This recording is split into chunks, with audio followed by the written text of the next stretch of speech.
ഹരേ കൃഷ്ണ. എല്ലാ ഭക്തജനങ്ങൾക്കും സ്വാഗതം. അടിയൻ്റെ വിനീതമായ നമസ്കാരം. നമുക്ക് ഇന്നത്തെ സത്സംഗം ആരംഭിക്കാം. ഭക്തരെല്ലാവരും ലൈവിൽ വരുന്നവരെ നമുക്കൊരു കീർത്തനം ചെയ്യാം. ജയ രാധ മാധവ ജയോ കുഞ്ച ബിഹാരി ജയ രാധ മാധവ ജയോ കുഞ്ച गोपी जना वल्लभ जयो गिरिवर गारी जयो गिरिवर गारी यशोदानंदन जयो ब्रज जनरंजन जयो यशोदानंदन जयो ब्रज जनरंजन जयो यमुना तीरवनचारी जयो Kunj Bihari.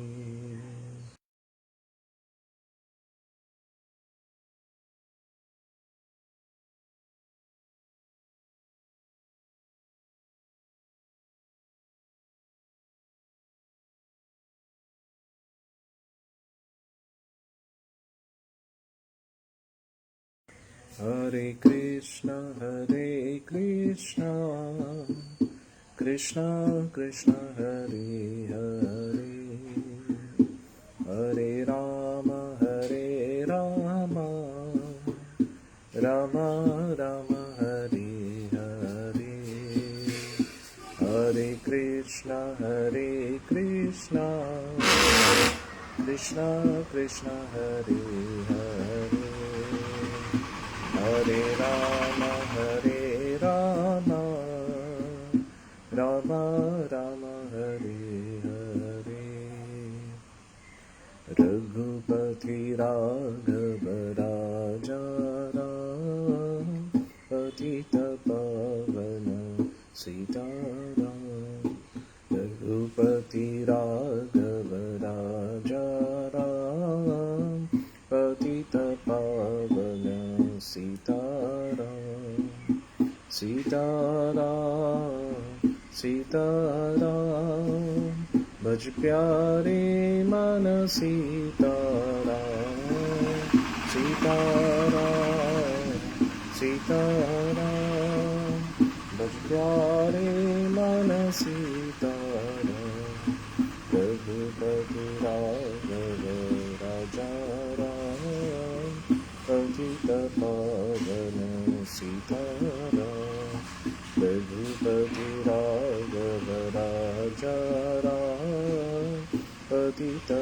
Pavana Sitaram Sitaram Sitaram Bhaj pyare mana Sitaram Sitaram Sitaram Bhaj pyare mana Sitaram Raghupati Raghava Raja Ram Patita Pavana Sitaram. Om Namo Bhagavate Vasudevaya Om Namo Bhagavate Vasudevaya Narayanam Namaskrityam Naram Chaiva Narottamam Devim Saraswatim Vyasam Tato Jayamudire Ashtaprayeshu Bhadreshu Nityam Bhagavata Sevaya Bhagavati Uttama Shloke Bhaktir Bhavati Naishtiki Krishnaya Vasudevaya Devaki Nandanaya Cha Nandagopakumaraya Govindaya Namo Namah. Om Ajnana Timirandasya Jnananjana Shalakaya Chakshuru Militam Yena Tasmai Shri Guruve Namah. Shri Chaitanya Manopishtam Sthapitam Yena Bhutale Swayam Rupa Kada Mayham Dadati Swapadadikam Vandeham Shri Gurum Shri Yuta Padakamalam Shri Gurum Vaishnavamscha श्रीरूपं साग्रजातं सहगणरघुनाथान्वितं तं सजीवं साद्वैतं सावधूतं परिजनसहितं कृष्णचैतन्यदेवं श्रीराधा कृष्णपादान् सहगणललिता श्रीविशाखान्वितंश्च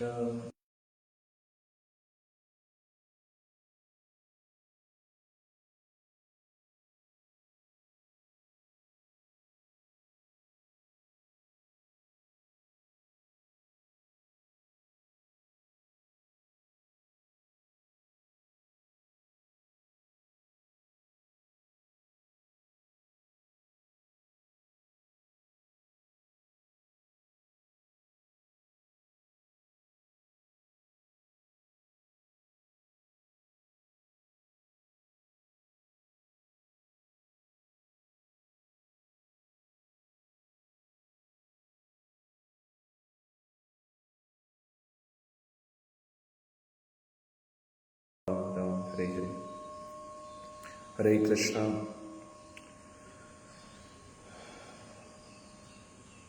ॐ अज्ञानतिमिरन्धस्य ज्ञानाञ्जनाशलाखाय चक्षुरुन्मिलितं येन तस्मै श्रीगुरुवे नमः।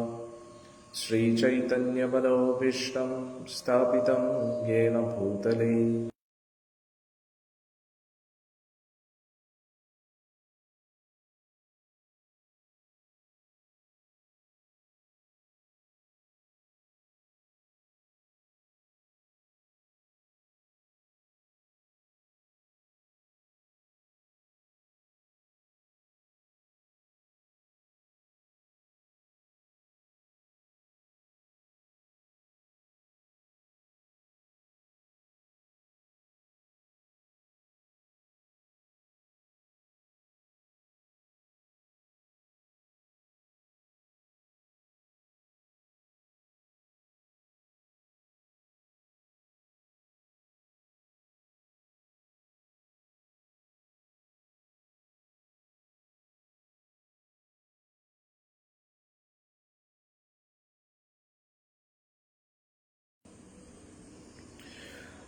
ॐ अज्ञानतिमिरन्धस्य ज्ञानाञ्जनाशलाखाय चक्षुरुन्मिलितं येन तस्मै श्रीगुरुवे नमः।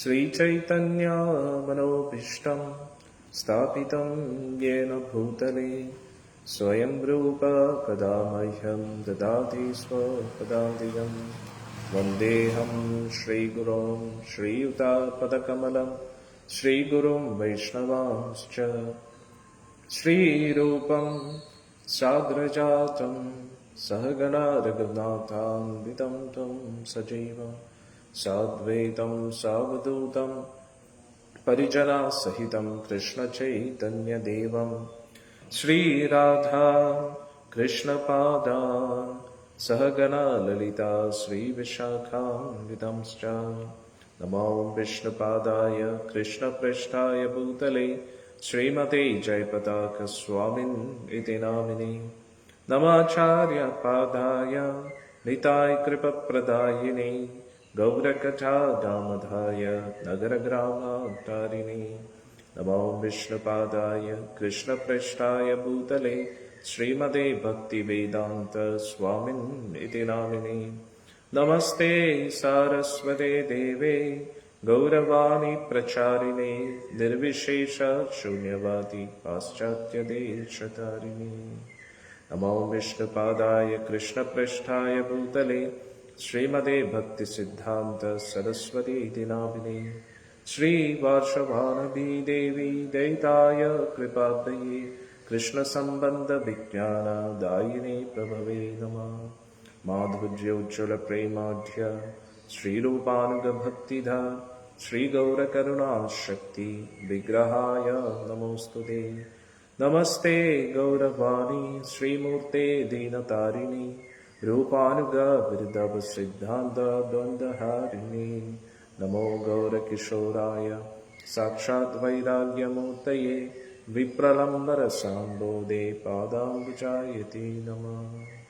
नमो भक्तिविनोदाय सच्चिदानन्दनामिने गौरशक्तिस्वरूपाय रूपानुगवरायते घोराविर्भावभूमेस्त्वं निर्देष्टसज्जनप्रिय वैष्णवः सर्वभौमा श्रीजगन्नाथाय ते नमः। नमो महावदन्याय कृष्णप्रेमप्रदायते कृष्णाय कृष्णचैतन्य नामिने गौरत्विषे नमः। पञ्चतत्त्वात्मकं कृष्णं भक्तरूपस्वरूपकं भक्तावतारं भक्ताख्यं नमामि भक्तशक्तिकम्। वाञ्छाकल्पतरुभ्यश्च कृपासिन्धुभ्य एव च पतितानां पावनेभ्यो वैष्णवेभ्यो नमो नमः।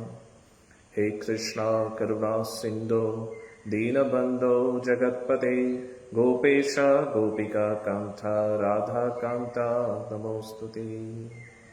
जयतां सुरतो पङ्गोर्मम मन्दमतेर्गति मत्सर्वस्व पादाम्बोजो राधामदनमोहनो दिव्यद्वृन्दारण्यकल्पद्रुमद श्रीमद्रत्नागारसिंहासनस्थो श्रीमद्राधा श्रीलगोविन्ददेवो प्रेष्टालभे सेव्यमानो स्मरामि।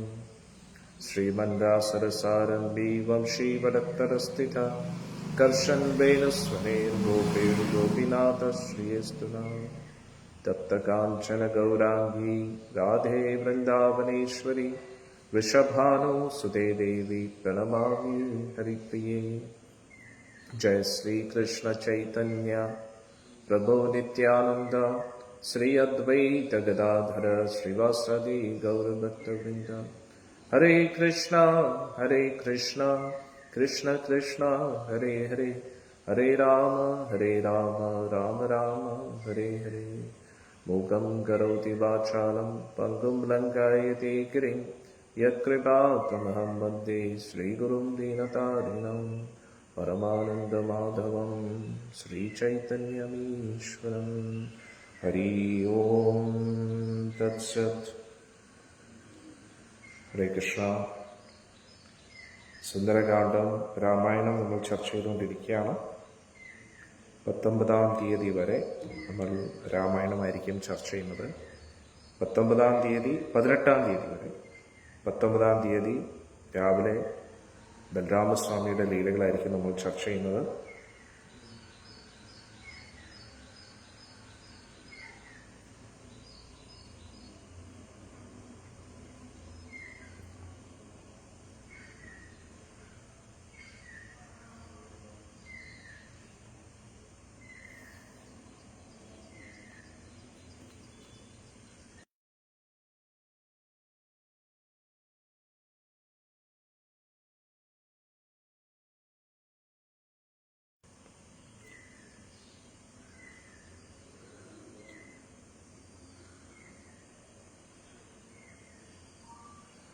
ഹനുമാൻ സ്വാമി സമുദ്രത്തെ മറികടന്ന് ലങ്കയിലേക്ക് എത്തുകയാണ്. ലങ്കയിലുള്ള ഓരോ സ്ഥലങ്ങളും ഹനുമാൻ സ്വാമി തിരയുകയാണ് സീതാദേവി. തെരഞ്ഞ് ഒടുവിൽ രാവണൻ കിടക്കുന്ന മന്ദിരത്തിലേക്ക് എത്തുകയാണ്. ഇത്രത്തോളം വിശാലമായിരുന്നു ലങ്ക എന്ന് നമ്മൾ കേട്ടിരിക്കുന്നു. വളരെയധികം ആർഭാടത്തോടു കൂടിയായിരുന്നു രാവണൻ അവിടെ ജീവിച്ചിരുന്നത്. ആയിരക്കണക്കിന് സ്ത്രീജനങ്ങളെ രാവണൻ ലങ്കയിൽ പല പല സ്ഥലങ്ങളിൽ നിന്നും അപഹരിച്ചു കൊണ്ടുവന്നു വെച്ചിട്ടുണ്ടായിരുന്നു. അവരെ എല്ലാവരും തുടക്കത്തിൽ സമ്മതമല്ലായിരുന്നു എങ്കിലും പിന്നെ രാവണനെ തന്നെ ഭർത്താവായിട്ട് സ്വീകരിച്ചു. സീതാദേവി ഒരേ ഒരു വ്യക്തിയാണ് രാവണനെ അംഗീകരിക്കാത്തത്. ഇത് നമുക്കെല്ലാവർക്കും ഒരു പാഠമാണ്. സാഹചര്യം പല രീതിയിലും നമ്മളെ നിർബന്ധിപ്പിക്കും ഭഗവത് കാര്യങ്ങളിൽ നിന്നും അകന്നു നിൽക്കാൻ വേണ്ടി. ഇതിപ്പോ ഒരു മായാലോകമാണ്, കലിയുഗമാണ്. മായാലോകം, കലിയുഗം. അതുകൊണ്ട് തന്നെ സാഹചര്യം ഒരിക്കലും നമുക്ക് അനുകൂലമായിരിക്കത്തില്ല ഭക്തി. അന്നേരം നമുക്ക് എതിർക്കേണ്ടത് ഈ സാഹചര്യം നമുക്ക് എതിരാണ്. അതായത് എന്തൊക്കെ?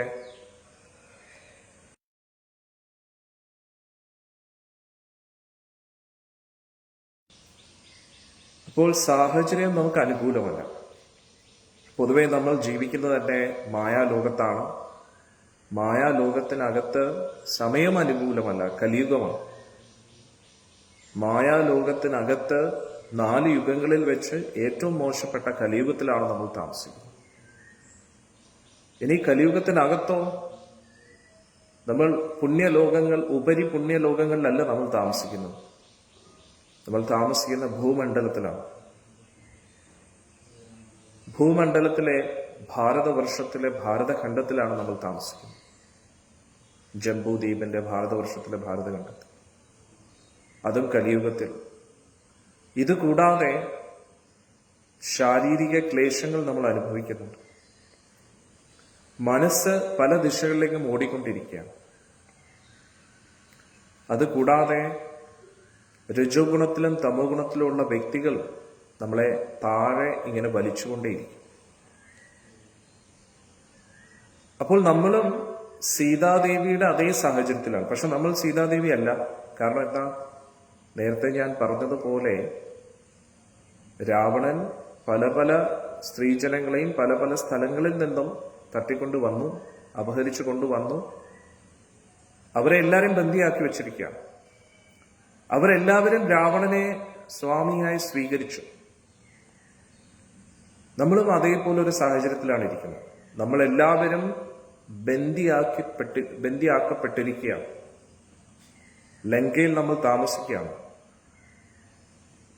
രാവണന്റെ ലങ്ക പോലെയാണ് ഈ ലോകം ഇന്ന്. അതിൻ്റെ ഉള്ളിൽ നമ്മുടെ ഈ ശരീരമാണ് നമ്മൾ താമസിക്കുന്ന ആ ഒരു മന്ദിരം. അതിൻ്റെ ഉള്ളിൽ മനസ്സാകുന്ന ഒരു മുറിക്കകത്ത് ആത്മാവ് ഇരിക്കുകയാണ്. നമ്മൾ ഇതിൽ നിന്നും പുറത്തു വരണമെങ്കിൽ സീതാദേവിയുടെ അതേ മനോഭാവത്തോടുകൂടി നമ്മൾ ഇരിക്കണം. നമുക്കിവിടുന്ന് രക്ഷപ്പെടാൻ താല്പര്യമില്ല എങ്കിൽ നമ്മളെ രക്ഷിക്കാൻ ആരും വരത്തില്ല. ഭഗവാൻ ഹനുമാൻ സ്വാമിയെ അയച്ചത് തന്നെ എന്തിനാണ്? സീതാദേവിയുടെ അവസ്ഥ അറിയാം രാമന്. സീതാദേവിക്ക് വേണ്ടി തന്നെയാണ് രാമൻ ഹനുമാനെ അയച്ചത്. നമ്മൾ രാമനെ പതിയായിട്ട് സ്വീകരിക്കുകയാണെങ്കിൽ നമ്മളെ രക്ഷിക്കാൻ രാമൻ വരും. മറ്റാരെയും നമ്മൾ സ്വാമിയെ സ്വീകരിച്ചു കഴിഞ്ഞാൽ അതിൻ്റെ അർത്ഥം വിവാഹം കഴിക്കേണ്ട, കുടുംബജീവിതം വേണ്ട എന്നല്ല. പക്ഷെ ഹൃദയത്തിൻ്റെ ഉള്ളിൽ നമ്മൾ ആരുടേതാണ്, നമ്മുടെ യഥാർത്ഥ വ്യക്തി, നമ്മുടെ യഥാർത്ഥ സ്വന്തമായ വ്യക്തി ആരാണെന്ന് വ്യക്തമായിട്ടുള്ളൊരു ധാരണ നമുക്കുണ്ടായിരിക്കും. ഇത് പല പ്രാവശ്യവും രാമായണത്തിൽ നമ്മൾ ചർച്ച ചെയ്തതായിരുന്നു. കഴിഞ്ഞ വർഷവും എപ്പോഴൊക്കെ രാമായണം ചർച്ച ചെയ്യുന്നു അപ്പോഴൊക്കെ നമ്മൾ ചർച്ച ചെയ്യുന്ന ഒരു വിഷയമാണ്. സീതാദേവി എങ്ങനെയാണോ പൊന്മാനെ കണ്ട് ആകർഷിതയായത്, യഥാർത്ഥത്തിൽ നോക്കുകയാണെങ്കിൽ സീതാദേവി സാക്ഷാൽ ഭഗവാന്റെ ശക്തിയാണ്. ഇത് ഭഗവാന്റെ തന്നെ ഒരു പ്ലാൻ ആയിരുന്നു. രാവണനെ ട്രാപ്പിലാക്കാൻ വേണ്ടി തന്നെയായിരുന്നു സീതാദേവി പൊന്മാനിൽ ആകർഷിതയായത്. പക്ഷേ നമുക്ക് പറ്റുന്ന തെറ്റ് ഇതേ തെറ്റ് തന്നെയാണ്. നമ്മൾ എന്താ ചെയ്യുന്നത്? നമ്മൾ മനസ്സ് കാണിക്കുന്ന ഓരോ പൊന്മാനുകളെ, മനസ്സാണ് രാവണൻ, രാവണന്റെ കോട്ടയാണ് ഈ ശരീരവും ബാക്കിയുള്ള നമ്മുടെ എല്ലാ വസ്തുവകളും. അന്നേരം മനസ്സ് കാണിക്കുന്ന ഓരോ പൊന്മാനെയും കണ്ടിട്ട്, ഓരോ ഇന്ദ്രിയ വിഷയങ്ങളെയും കണ്ടിട്ട് നമ്മൾ അതിൽ ആകർഷിതരായി ഭഗവാനെ മറക്കുകയാണ്.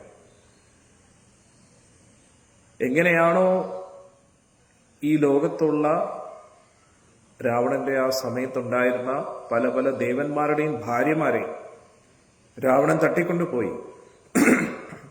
അവരെല്ലാം രാവണനെ സ്വീകരിച്ചു ഭർത്താവായി. കാരണം അവർക്കറിയാമായിരുന്നു അവരുടെ ഭർത്താക്കന്മാർക്ക് ആർക്കും അവരെ രക്ഷിക്കാൻ കഴിയില്ല. അതുകൊണ്ട് എന്തായാലും ഇനിയുള്ള ജീവിതം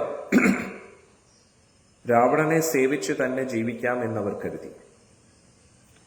പക്ഷെ അവർ സീതാദേവിയെ പോലെ ഒരു ഉറച്ച തീരുമാനം എടുത്തിരുന്നുവെങ്കിൽ സീതാദേവി രക്ഷപ്പെടുമ്പോൾ ഇവരും രക്ഷപ്പെടാൻ സാധ്യതയുണ്ടായിരുന്നു.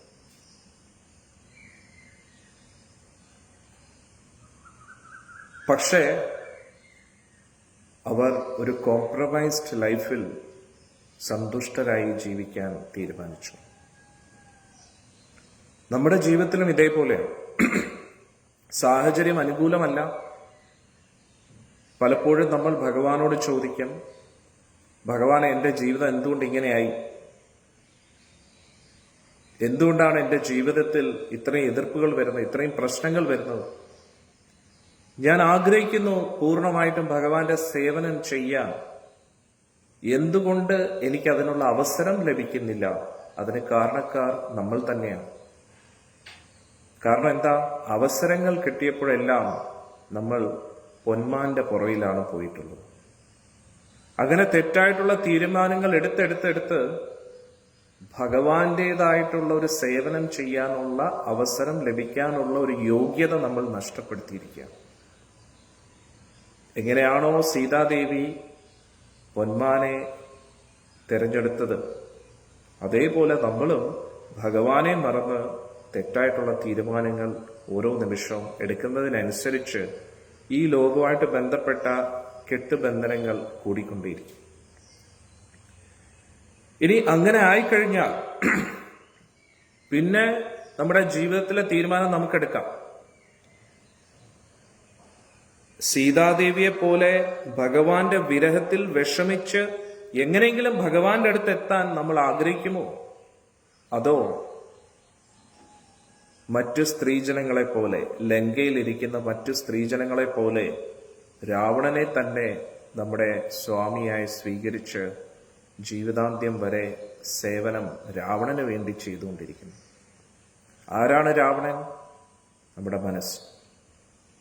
നമ്മുടെ മനസ്സ് പറയുന്നത് കേട്ട് കേട്ട് ജീവിച്ചു കഴിഞ്ഞാൽ നമ്മൾ ലങ്കയിലുള്ള മറ്റ് സ്ത്രീജനങ്ങളെ പോലെയായിരിക്കും.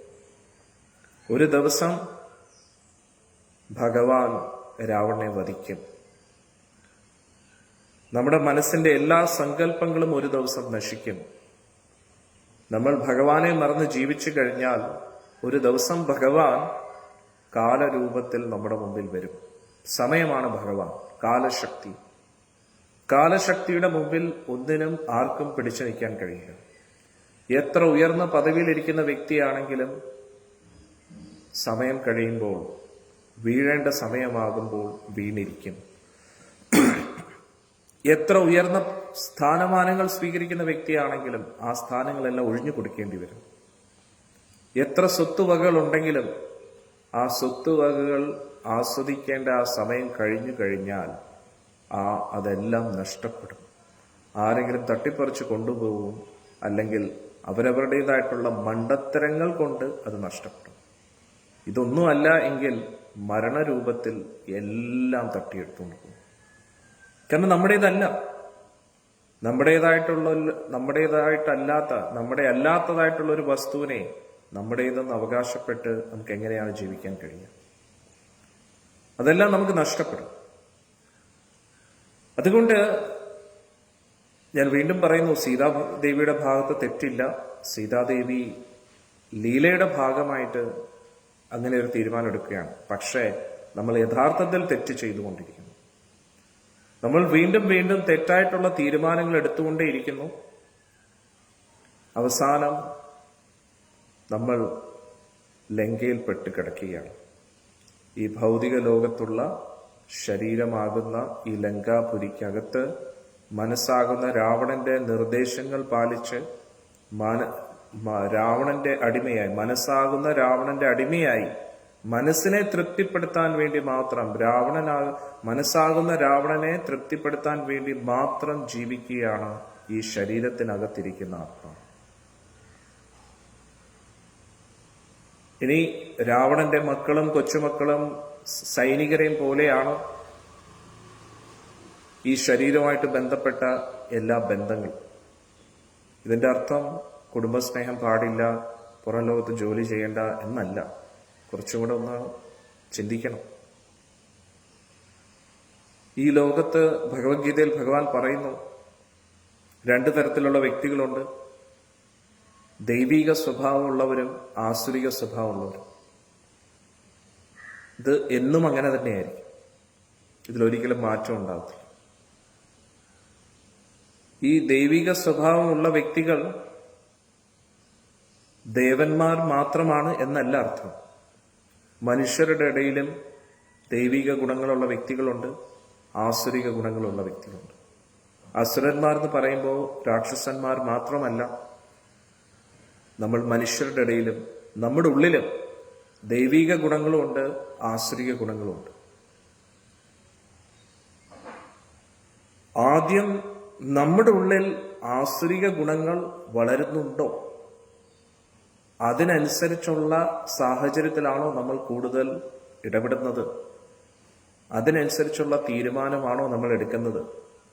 ദേവന്മാർ സത്വഗുണത്തിലും അസുരന്മാർ രജോ ഗുണത്തിലും തമോ ഗുണത്തിലുമാണ്. ഇന്നത്തെ കാലഘട്ടത്തിൽ ഏറ്റവും കൂടുതൽ ആൾക്കാരും രജോ ഗുണത്തിലും തമോ ഗുണത്തിലും ആസുരിക സ്വഭാവമുള്ള വ്യക്തികളാണ്. ആസുരിക സ്വഭാവമുള്ള വ്യക്തികളെ കുറിച്ച് കുറെ ശ്ലോകങ്ങളിൽ ഭഗവത്ഗീതയിൽ പറയുന്നുണ്ട്. അതിൽ പ്രധാനമായിട്ട് പറയുന്നത് ഞാനെന്ന ഭാവം, ഞാനാണ് എല്ലാം, എല്ലാം എൻ്റെ അധീനതയിലിരിക്കണം, എല്ലാം എൻ്റെ ആസ്വാദനത്തിന് വേണ്ടിയായിരിക്കണം, എൻ്റെ ആസ്വാദനത്തിനെതിരെ നിൽക്കുന്നവരെല്ലാം എൻ്റെ ശത്രുവാണ്, അവരെ എന്ത് വില കൊടുത്തും ഞാൻ അവരെ നശിപ്പിക്കും എന്നുള്ളൊരു മനോഭാവം. സാത്വിക ഗുണങ്ങളുള്ള വ്യക്തികൾ എങ്ങനെയാണ്? ശാസ്ത്ര പഠനം, തപസ്യ, ശരീരത്തെ മനസ്സിനെയും നിയന്ത്രിക്കാൻ ശ്രമിക്കും, ഇന്ദ്രിയങ്ങളെ നിയന്ത്രിക്കും, ഇന്ദ്രിയ വിഷയങ്ങളിൽ നിന്നും അവരുടെ ചിന്തകളെ മാറ്റും, ഈശ്വര കാര്യങ്ങളിൽ കൂടുതൽ താല്പര്യം കാണിക്കും, മറ്റുള്ളവർക്ക് വേണ്ടി നന്മ ചെയ്തുകൊണ്ടേയിരിക്കും, അതിന് പകരമായിട്ട് തിരിച്ചൊന്നും പ്രതീക്ഷിക്കാറില്ല. നമ്മൾ വിചാരിക്കും സാമൂഹ്യ സേവനം ചെയ്യുന്ന വ്യക്തികൾ സത്സ്വഭാവികളാണ്, സജ്ജനങ്ങളാണ്. അതിനെക്കുറിച്ചും പറയുന്നുണ്ട്. പേര്, പ്രശസ്തി ആഗ്രഹിച്ചുകൊണ്ട് ചെയ്യുന്ന കാര്യങ്ങളെല്ലാം അതെല്ലാം ആസുരിക സ്വഭാവമാണ്. അവർ ഈശ്വരന്റേതായിട്ടുള്ള സ്ഥാനം തട്ടിയെടുക്കാൻ ശ്രമിക്കുകയാണ്. ദുഃഖിതരായിട്ടിരിക്കുന്ന വ്യക്തികളെ സഹായിച്ചിട്ട് അവർ സഹായിച്ചു എന്നതിന്റെ പേരിൽ ഭഗവാന്റേതായിട്ടുള്ള സ്ഥാനമാനങ്ങൾ സ്വീകരിക്കാൻ ആഗ്രഹിക്കുന്ന വ്യക്തികളുണ്ട്. പാവപ്പെട്ടവരെ സഹായിച്ച് ഈശ്വരന് കൊടുക്കേണ്ട സ്ഥാനം ഇവർ നേടിയെടുക്കാൻ നോക്കുകയാണ്. അങ്ങനെ കുറെ പ്രശ്നങ്ങളുണ്ട്. അന്നേരം കൂടുതലും 99% ആൾക്കാരും, ഇനി ഭക്തരുടെ വേഷത്തിലിരിക്കുന്നവരാണെങ്കിൽ പോലും, കൂടുതലും ആസുരിക സ്വഭാവമുള്ള വ്യക്തികളാണ്. സദ്ഗുണങ്ങളുള്ള വ്യക്തികളെയാണ് സജ്ജനങ്ങൾ എന്ന് പറയുന്നത്. അങ്ങനെയുള്ള വ്യക്തികൾ വളരെ കുറവാണ്. നമ്മൾ കൂടുതലും ആസുരിക സ്വഭാവമായിട്ടുള്ള വ്യക്തികളുടെ ഇടയിൽ ജീവിക്കുകയാണെങ്കിൽ നമ്മളും ആസുരിക സ്വഭാവക്കാരായിട്ട് മാറും. ആസുരിക സ്വഭാവമുള്ള വ്യക്തികൾ പല രീതിയിൽ ദൈവിക കാര്യങ്ങളിൽ ഏർപ്പെടുന്നുണ്ടെങ്കിലും അവർക്ക് ഭക്ത കൂട്ടായ്മയിൽ നിൽക്കാൻ വളരെ ബുദ്ധിമുട്ടായിരിക്കും. പ്രത്യേകിച്ച് മുതിർന്ന ഭക്തരെ അവർ ബഹുമാനിക്കും, പുതിയ ഭക്തരെ അവർ ബഹുമാനിക്കും എന്ന് പറഞ്ഞാൽ അവരെ സഹായിക്കാൻ അവർക്ക് താല്പര്യം കാണും. പക്ഷെ പ്രധാനമായിട്ടും അവരുടെ കൂട്ടത്തിലുള്ള അതേപോലുള്ള ഭക്തരെ അവർക്ക് അംഗീകരിക്കാൻ കുറച്ച് ബുദ്ധിമുട്ടായിരിക്കും. അവർക്ക് എപ്പോഴും അവരോടൊരു മത്സരതാ ബുദ്ധിയായിരിക്കും. ഈ മത്സരതാ ബുദ്ധിയാണ് ആസുരിക സ്വഭാവം എന്ന് പറയുന്നത്. ഇന്ന് പൊതുവെ മത്സരതയെ ഏറ്റവും കൂടുതൽ എല്ലാവരും പ്രോത്സാഹിപ്പിക്കാറുണ്ട്. മത്സരത വേണ്ട എന്നതിൻ്റെ അർത്ഥം നമ്മുടെ ജീവിത ഉദ്ധാരണത്തിന് വേണ്ടി, ജീവിത പുരോഗതിക്ക് വേണ്ടി ഒന്നും ചെയ്യേണ്ട എന്നല്ല. അതിനുവേണ്ടി നമ്മൾ കഠിനമായി പരിശ്രമിക്കണം. പക്ഷേ മറ്റുള്ളവരുടെ പരാജയമല്ല നമ്മുടെ വിജയം. മറ്റുള്ളവർ പരാജയപ്പെടണം എന്ന് നമ്മൾ ആഗ്രഹിക്കുന്നില്ല. മറ്റുള്ളവരെ പരാജയപ്പെടുത്താൻ നമ്മൾ ശ്രമിക്കുന്നുമില്ല. നമ്മൾ ജയിക്കാൻ പരിശ്രമിക്കുക. നമ്മൾ പരിശ്രമിച്ചിട്ട് മറ്റൊരാളാണ് വിജയിക്കുന്നത് എങ്കിൽ അത് ഈശ്വരന്റെ നിശ്ചയമായി കാണാനുള്ള ഒരു വലിയ മനസ്സ് നമുക്ക് വേണം. അത് ഇന്നത്തെ കാലത്ത് വളരെ കുറവാണ്. എല്ലാവർക്കും അങ്ങനെ ഒരു മനസ്സില്ല. മറ്റുള്ളവർ എന്തായാലും കുഴപ്പമില്ല, ഞാൻ ജയിക്കണം എന്നുള്ളൊരു മനസ്സാണ്. ഇതെല്ലാം രാവണന്റെ സ്വഭാവം. നമ്മുടെ മനസ്സിനെ ആസുരിക സ്വഭാവത്തിൽ നിന്നും ദൈവിക ഗുണങ്ങളിലേക്ക് മാറ്റണം. ഇപ്പോൾ ഞാൻ നേരത്തെ പറഞ്ഞതുപോലെ ശരീരം ഒരു ലങ്കയെ പോലെയാണ്, മനസ്സാണ് രാവണൻ. രാവണന്റെ നിർദ്ദേശങ്ങളെ നമ്മൾ കേട്ടുകൊണ്ടിരിക്കുകയാണ്.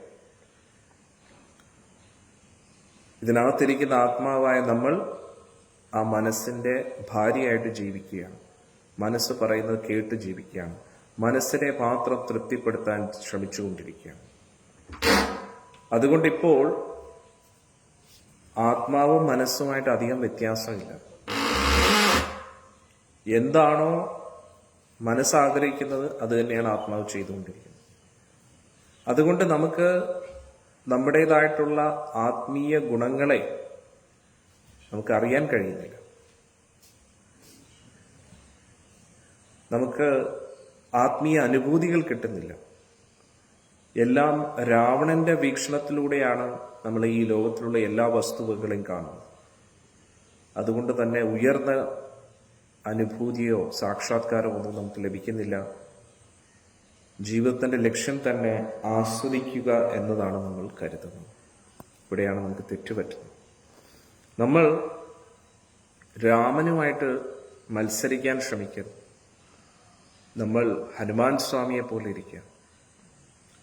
ഹനുമാൻ സ്വാമിക്ക് അസാമാന്യ ശക്തിയുണ്ട്. ഹനുമാൻ സ്വാമിയുടെ ചിന്തകളെക്കുറിച്ച്, ശക്തികളെക്കുറിച്ച് നമുക്ക് ചിന്തിക്കാൻ പോലും കഴിയത്തില്ല. അത്രയ്ക്ക് ശക്തിശാലിയാണ്. ഹനുമാന്റെ ഒരു ഇടി താങ്ങാനുള്ള ശക്തി രാവണനില്ല.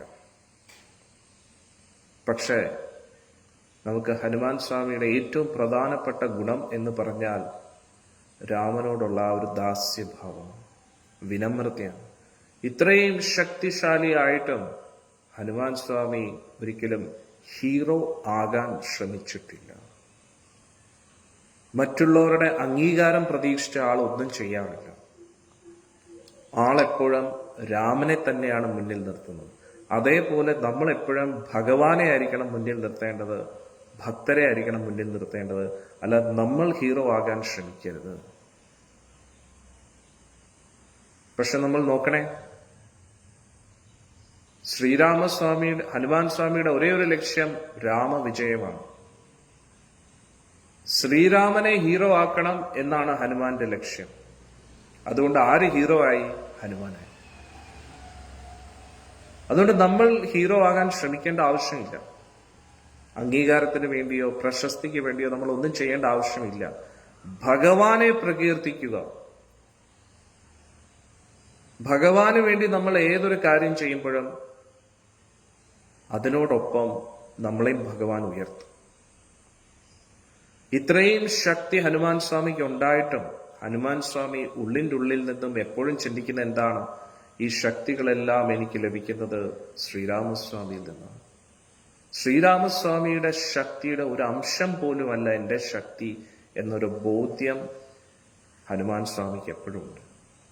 അതുകൊണ്ടാണ് ശ്രീരാമസ്വാമിയുടെ തൃപ്പാദത്തിൽ എപ്പോഴും ഇങ്ങനെ മുട്ടുകുത്തിയിരിക്കാൻ ഹനുമാൻ സ്വാമിക്ക് കഴിയുന്നത്. ഭഗവാന്റെ ശക്തികളെക്കുറിച്ച് വ്യക്തമായിട്ടുള്ളൊരു ധാരണയുണ്ട്. ആ ഭഗവാന് വളരെ പ്രിയപ്പെട്ട ഭക്തര്, അവരെയും എങ്ങനെ ബഹുമാനിക്കണം എന്ന് നമ്മൾ പഠിക്കണം. ഇത് രണ്ടുമാണ് നമ്മൾ പഠിക്കേണ്ടത്. പല വ്യക്തികളും ഭഗവാനെ മാത്രം ബഹുമാനിക്കും. അത് നല്ല കാര്യം തന്നെയാണ്. നിരീശ്വരവാദത്തെക്കാട്ടിയും എത്രയോ നല്ലതാണ് ഭഗവാനെ ആദരിക്കുന്നതും ഭഗവാന്റെ മുമ്പിൽ നമസ്കരിക്കുന്നതും. പക്ഷേ ആ ഭഗവാന് വളരെ പ്രിയപ്പെട്ട ഭക്തരാരാണെന്ന് മനസ്സിലാക്കി ആ ഭക്തരെയും നമ്മൾ ബഹുമാനിക്കണം. അവരാണ് യഥാർത്ഥ ഭക്തർ.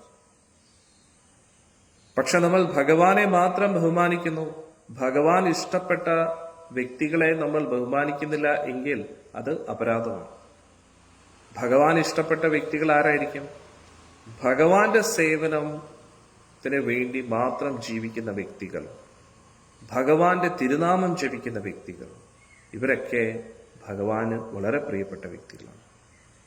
അത് നമ്മൾ മനസ്സിലാക്കുക. അതുകൊണ്ട് നമ്മുടെ ഈ ഒരു വീഡിയോ നമ്മൾ ഈ രാമായണത്തിൻ്റെ എടുക്കുന്നത് തന്നെ ജീവിത പാഠങ്ങൾ രാമായണത്തിൽ നിന്നും. അതാണ് പ്രധാനമായിട്ടും. കർക്കിടകത്തിൽ രാമായണം എല്ലാവരും വായിക്കുന്നുണ്ട്, എല്ലാ വീടുകളിലും വായിക്കുന്നുണ്ട്. വളരെ നല്ല കാര്യം തന്നെയാണ്. പക്ഷേ വായിക്കുന്നത് കൊണ്ട് എന്താണ് നമ്മൾ ഉദ്ദേശിക്കുന്നത് എന്ന് നമുക്ക് വ്യക്തമായിട്ടൊരു ഉദ്ദേശം വേണം. അല്ലാതെ പേരിനും വേണ്ടി വായിക്കുന്നത്, എൻ്റെ മക്കളുടെ കാര്യം ഇത് നടക്കണം, അത് നടക്കണം, എൻ്റെ കാര്യം നടക്കണം, എൻ്റെ രോഗാവസ്ഥ മാറണം എന്നൊക്കെയാണെങ്കിൽ പിന്നെ കഴിഞ്ഞ കർക്കിടകത്തിൽ നമ്മൾ എവിടെയാണെന്നോ അവിടെ തന്നെയായിരിക്കും ഇപ്പോഴും. ഇനി എത്ര കർക്കിടകത്തിൽ രാമായണം വായിച്ചാലും നമ്മൾ എപ്പോഴും ഇവിടെ തന്നെയായിരിക്കും. നമുക്കൊരു മാറ്റം ഉണ്ടാവണ്ടേ? ആ മാറ്റത്തിനെ കുറിച്ച്, ആ മാറ്റം നമ്മൾ യഥാർത്ഥത്തിൽ ആഗ്രഹിക്കണം, അതിനുവേണ്ടി പരിശ്രമിക്കണം. ഇത് ഞാൻ പറഞ്ഞത് നിങ്ങൾക്കെല്ലാവർക്കും വേണ്ടിയല്ല, എനിക്ക് വേണ്ടി തന്നെയാണ്. ഇതേ ഒരു മനോഭാവത്തോടു കൂടി നമ്മൾ എല്ലാവരും ഓരോ ഗ്രന്ഥങ്ങളും പഠിക്കണം.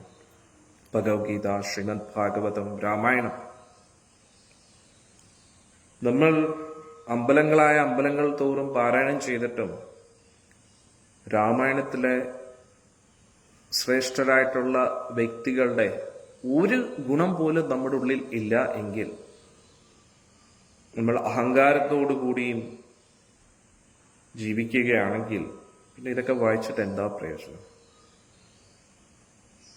അതുകൊണ്ട് തന്നെ നിരീശ്വരവാദികൾ നമ്മളോട് ചോദിക്കുകയും ചെയ്യും, നിങ്ങളെക്കാട്ടിയും നല്ലത് നമ്മൾ തന്നെയാണ്. നിങ്ങളിതൊക്കെ വായിച്ചിട്ടും നിങ്ങളിൽ ആ നല്ല ഗുണങ്ങളൊന്നും നമുക്ക് കാണാൻ കഴിയുന്നില്ല. പിന്നെ നമ്മളെന്തിനു വായിക്കണം? വായിച്ച നിങ്ങളെ നന്നാവുന്നില്ല, പിന്നെ നമ്മളെങ്ങനെ നന്നാവാനാണ് എന്ന്. അന്നേരം നമ്മുടെ ഈ ആത്മീയ കാര്യങ്ങളിൽ നമ്മൾ ഏർപ്പെടുന്നുണ്ടെങ്കിൽ അതിൻ്റെതായിട്ടുള്ള സദ്ഗുണങ്ങൾ നമ്മുടെ ഉള്ളിൽ കാണണം. അതുകൊണ്ട് നമ്മൾ പുറമേന്ന് ആധ്യാത്മികത പരിശീലിക്കാതെ വളരെ ആഴത്തിൽ ഒന്ന് ഇറങ്ങണം. അതിൻ്റെ പരിപൂർണമായിട്ടൊരു അന്വേഷണ ബുദ്ധി നമുക്ക് വേണം എന്നാണ് നമ്മൾ മനസ്സിലാക്കേണ്ടത്. കഴിഞ്ഞ സത്സംഗത്തിൽ നമ്മൾ പഠിച്ചതുപോലെ പാവം ഹനുമാൻ സ്വാമി ഒരുപാട് കഷ്ടപ്പെട്ട് കൊട്ടാരത്തിലെ എല്ലാ ഭാഗങ്ങളും അന്വേഷിക്കാം. അവസാനം സീതാദേവിയെ കണ്ടെത്തി എന്ന് അറിഞ്ഞപ്പോൾ വളരെ സന്തോഷിച്ചു, തുള്ളിച്ചാടാൻ തുടങ്ങി. അവിടെ ഒരു തൂണിന്റെ മുകളിൽ കയറി അവിടെ നിന്ന് വീഴാൻ തുടങ്ങി, സന്തോഷം പ്രകടിപ്പിക്കുകയാണ്. വീണ്ടും കയറും, വീണ്ടും വീഴും, എന്നിട്ട് കുത്തിമറിയാൻ തുടങ്ങി. എന്നിട്ട് വാല് പിടിച്ച് ചുംബിക്കാൻ തുടങ്ങി. ഇതെല്ലാം വാനരന്മാരുടെ ഒരു സന്തോഷപ്രകടന രീതിയാണ്. അന്നേരം ഹനുമാൻ സ്വാമി വളരെയധികം സന്തോഷിച്ചു. പിന്നെ നോക്കിയപ്പം വിചാരിച്ചു, രാവണന്റെ അടുത്ത് സീതാദേവി ഒരിക്കലും കിടക്കത്തില്ല. അതുകൂടാതെ അടുത്ത് കിടക്കുന്ന ആ സ്ത്രീയുടെ മുഖത്ത് വിഷമമൊന്നുമില്ല, വളരെ സന്തോഷത്തിലാണ്. അതാരായിരുന്നു? മണ്ഡോദരിയായിരുന്നു, അല്ലേ? അപ്പോൾ ഹനുമാൻ സ്വാമി പറഞ്ഞു, ഇത് എന്തായാലും സീതാദേവിയല്ല. ശ്രീരാമസ്വാമി ഇത്രയധികം ദുഃഖിക്കണമെങ്കിൽ സീതാദേവിയുടെ ഗുണങ്ങൾ എന്തുമാത്രമായിരിക്കും? ആ അമൂല്യരത്നം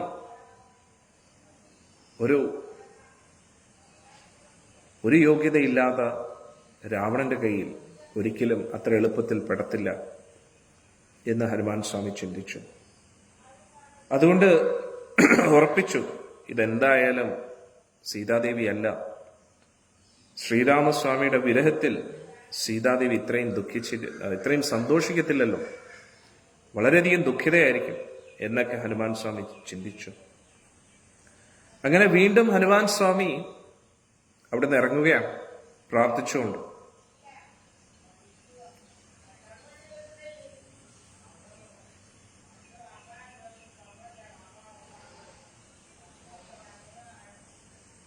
അങ്ങനെ നോക്കിയപ്പോ വലിയൊരു ചുറ്റുമതിലുള്ള ഒരു ഉദ്യാനം കണ്ടു. ആ മതിലിന്റെ മുകളിൽ കയറി ഹനുമാൻ സ്വാമി ആ ഉദ്യാനത്തെ നോക്കുകയാണ്. ചന്ദ്രന്റെ നിലാവിൽ ആ ഒരു ഭാഗത്ത് നോക്കുകയാണ്. വളരെ അധികം മനോഹരമായ സുഗന്ധമുള്ള ഒരുപാട് പുഷ്പങ്ങളുടെ ഗന്ധം ഹനുമാൻ സ്വാമിക്ക് കിട്ടുന്നുണ്ടായിരുന്നു. ആ അശോക വാടികയിൽ നോക്കിയപ്പോൾ പലതരത്തിലുള്ള പുഷ്പങ്ങളുള്ള പല പല മരങ്ങളെയും കണ്ടു. ചില മരങ്ങൾ വെള്ളിയുടെ മരങ്ങളായിരുന്നു, ചില മരങ്ങളാണെങ്കിൽ സ്വർണത്തിൻ്റെയായിരുന്നു. എല്ലാ മരങ്ങളിലും പുഷ്പങ്ങളുണ്ടായിരുന്നു, പലതരത്തിലുള്ള പുഷ്പങ്ങളുണ്ടായിരുന്നു. എല്ലാ മരങ്ങളിലും മയിലുകളും തത്തകളും സന്തോഷമായിട്ട് വിഹരിക്കുകയാണ്. പലതരത്തിലുള്ള നിറങ്ങളുള്ള പല പല പക്ഷികളും ഒക്കെ ഉണ്ട്.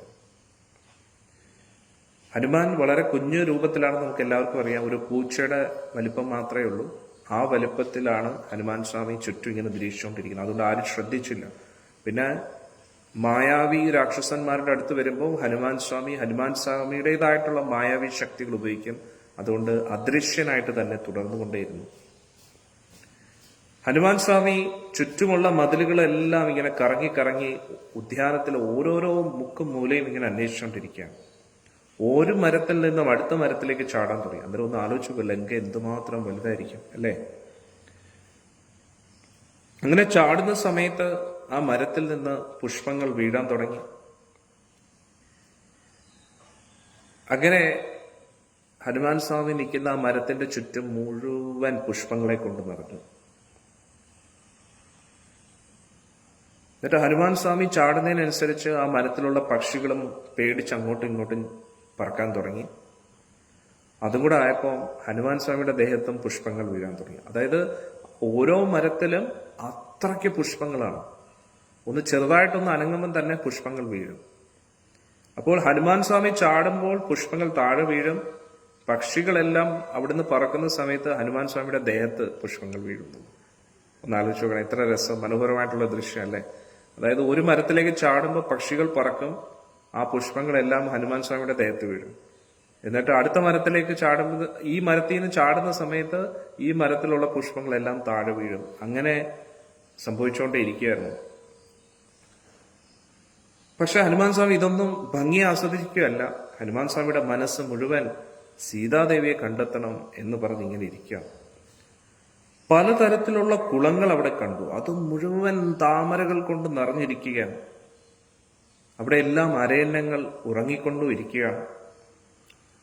കുളിക്കാനുള്ള പല തടങ്ങളും അവിടെയുണ്ട്. അവിടെയെല്ലാം സ്വർണത്തിന്റെ പടികളുണ്ട്. ഒന്ന് ആലോചിച്ച് നോക്കൂ, എന്തുമായിരിക്കും ലങ്ക അല്ലേ? എന്നിട്ട് അതിന്റെ തീരം, ആ കുളത്തിന്റെ തീരം മുഴുവൻ മുത്തുമണികളെ പൊടിയാക്കിയിട്ട് അത് വെച്ചിട്ടാണ് അതിന്റെ തീരം. മണലല്ല, മുത്തുമണികളെ പൊടിച്ച് അതിന്റെ പൊടികൾ കൊണ്ട് തീരം നിർമ്മിച്ചിരിക്കുകയാണ്. എന്നിട്ട് ഓരോ മരത്തിലും ഹനുമാൻ സ്വാമി ഇതുവരെയും കാണാത്ത അതിമനോഹരമായിട്ടുള്ള പഴവർഗ്ഗങ്ങൾ അവിടെ എല്ലാം ഉണ്ടെന്നുള്ളത്. അങ്ങനെ പൊതുവെ വാനരന്മാർക്ക് ഫലങ്ങൾ വളരെ ഇഷ്ടമാണ്. ഹനുമാൻ സ്വാമി നല്ല വിശന്നിരിക്കുകയാണ്, പക്ഷെ ഒന്നും തിരിഞ്ഞു പോലും നോക്കിയില്ല. അതായത് ആ സർവീസ്, ഭഗവാന്റെ സേവനത്തിൽ എത്ര ഉറച്ചു നിൽക്കുന്നു നോക്കണേ. അങ്ങനെ ഓരോരോ മരങ്ങൾ കയറുമ്പോഴും വളരെയധികം സ്വാദിഷ്ടമായിട്ടുള്ള, ഇതുവരെയും ഹനുമാൻ സ്വാമി പോലും കാണാത്ത വളരെ മധുരമായിട്ടുള്ള ആകർഷകമായിട്ടുള്ള പഴവർഗ്ഗങ്ങളൊക്കെ ഉണ്ട്. പക്ഷെ ഹനുമാൻ സ്വാമി നിയന്ത്രിച്ചു. ഇതെല്ലാം കണ്ടിട്ട് ഹനുമാൻ സ്വാമി അത്ഭുതപ്പെട്ടിരിക്കുകയാണ്. അങ്ങനെ അതിന്റെ നടുക്കായിട്ട് വലിയൊരു മരം ഉണ്ടായിരുന്നു. വലിയൊരു മരം, നല്ല നീളമുള്ളൊരു മരം. ആ മരത്തിന്റെ മുകളിൽ ഹനുമാൻ സ്വാമി കയറി. ആ മരത്തിന്റെ മുകളിൽ കയറി കഴിഞ്ഞാൽ ചുറ്റുമുള്ള എല്ലാ ദൃശ്യങ്ങളും കാണാം. എന്നിട്ട് എല്ലാ ദിശകളിലേക്കും നോക്കി സീതാദേവി എവിടെയെങ്കിലും ഉണ്ടോ.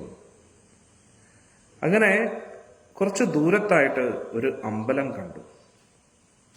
ആ അമ്പലം ചുറ്റും മുഴുവൻ അശോക മരങ്ങളെ കൊണ്ട് നിറഞ്ഞിരിക്കുകയാണ്. അതായത് യഥാർത്ഥത്തിൽ ഇത് അശോകവാടിക എന്ന് നമ്മൾ പറയുന്നുണ്ടെങ്കിലും യഥാർത്ഥത്തിൽ വലിയൊരു ഉദ്യാനമാണ്. അതിലെ നടുക്കായിട്ട് ഒരു ഭാഗത്ത് ഒരു അമ്പലമുണ്ട്. ആ അമ്പലത്തിന് ചുറ്റും അശോക മരങ്ങളെ കൊണ്ട് നിറഞ്ഞിരിക്കുകയാണ്. ഒന്ന് ആലോചിച്ച് നോക്കണേ.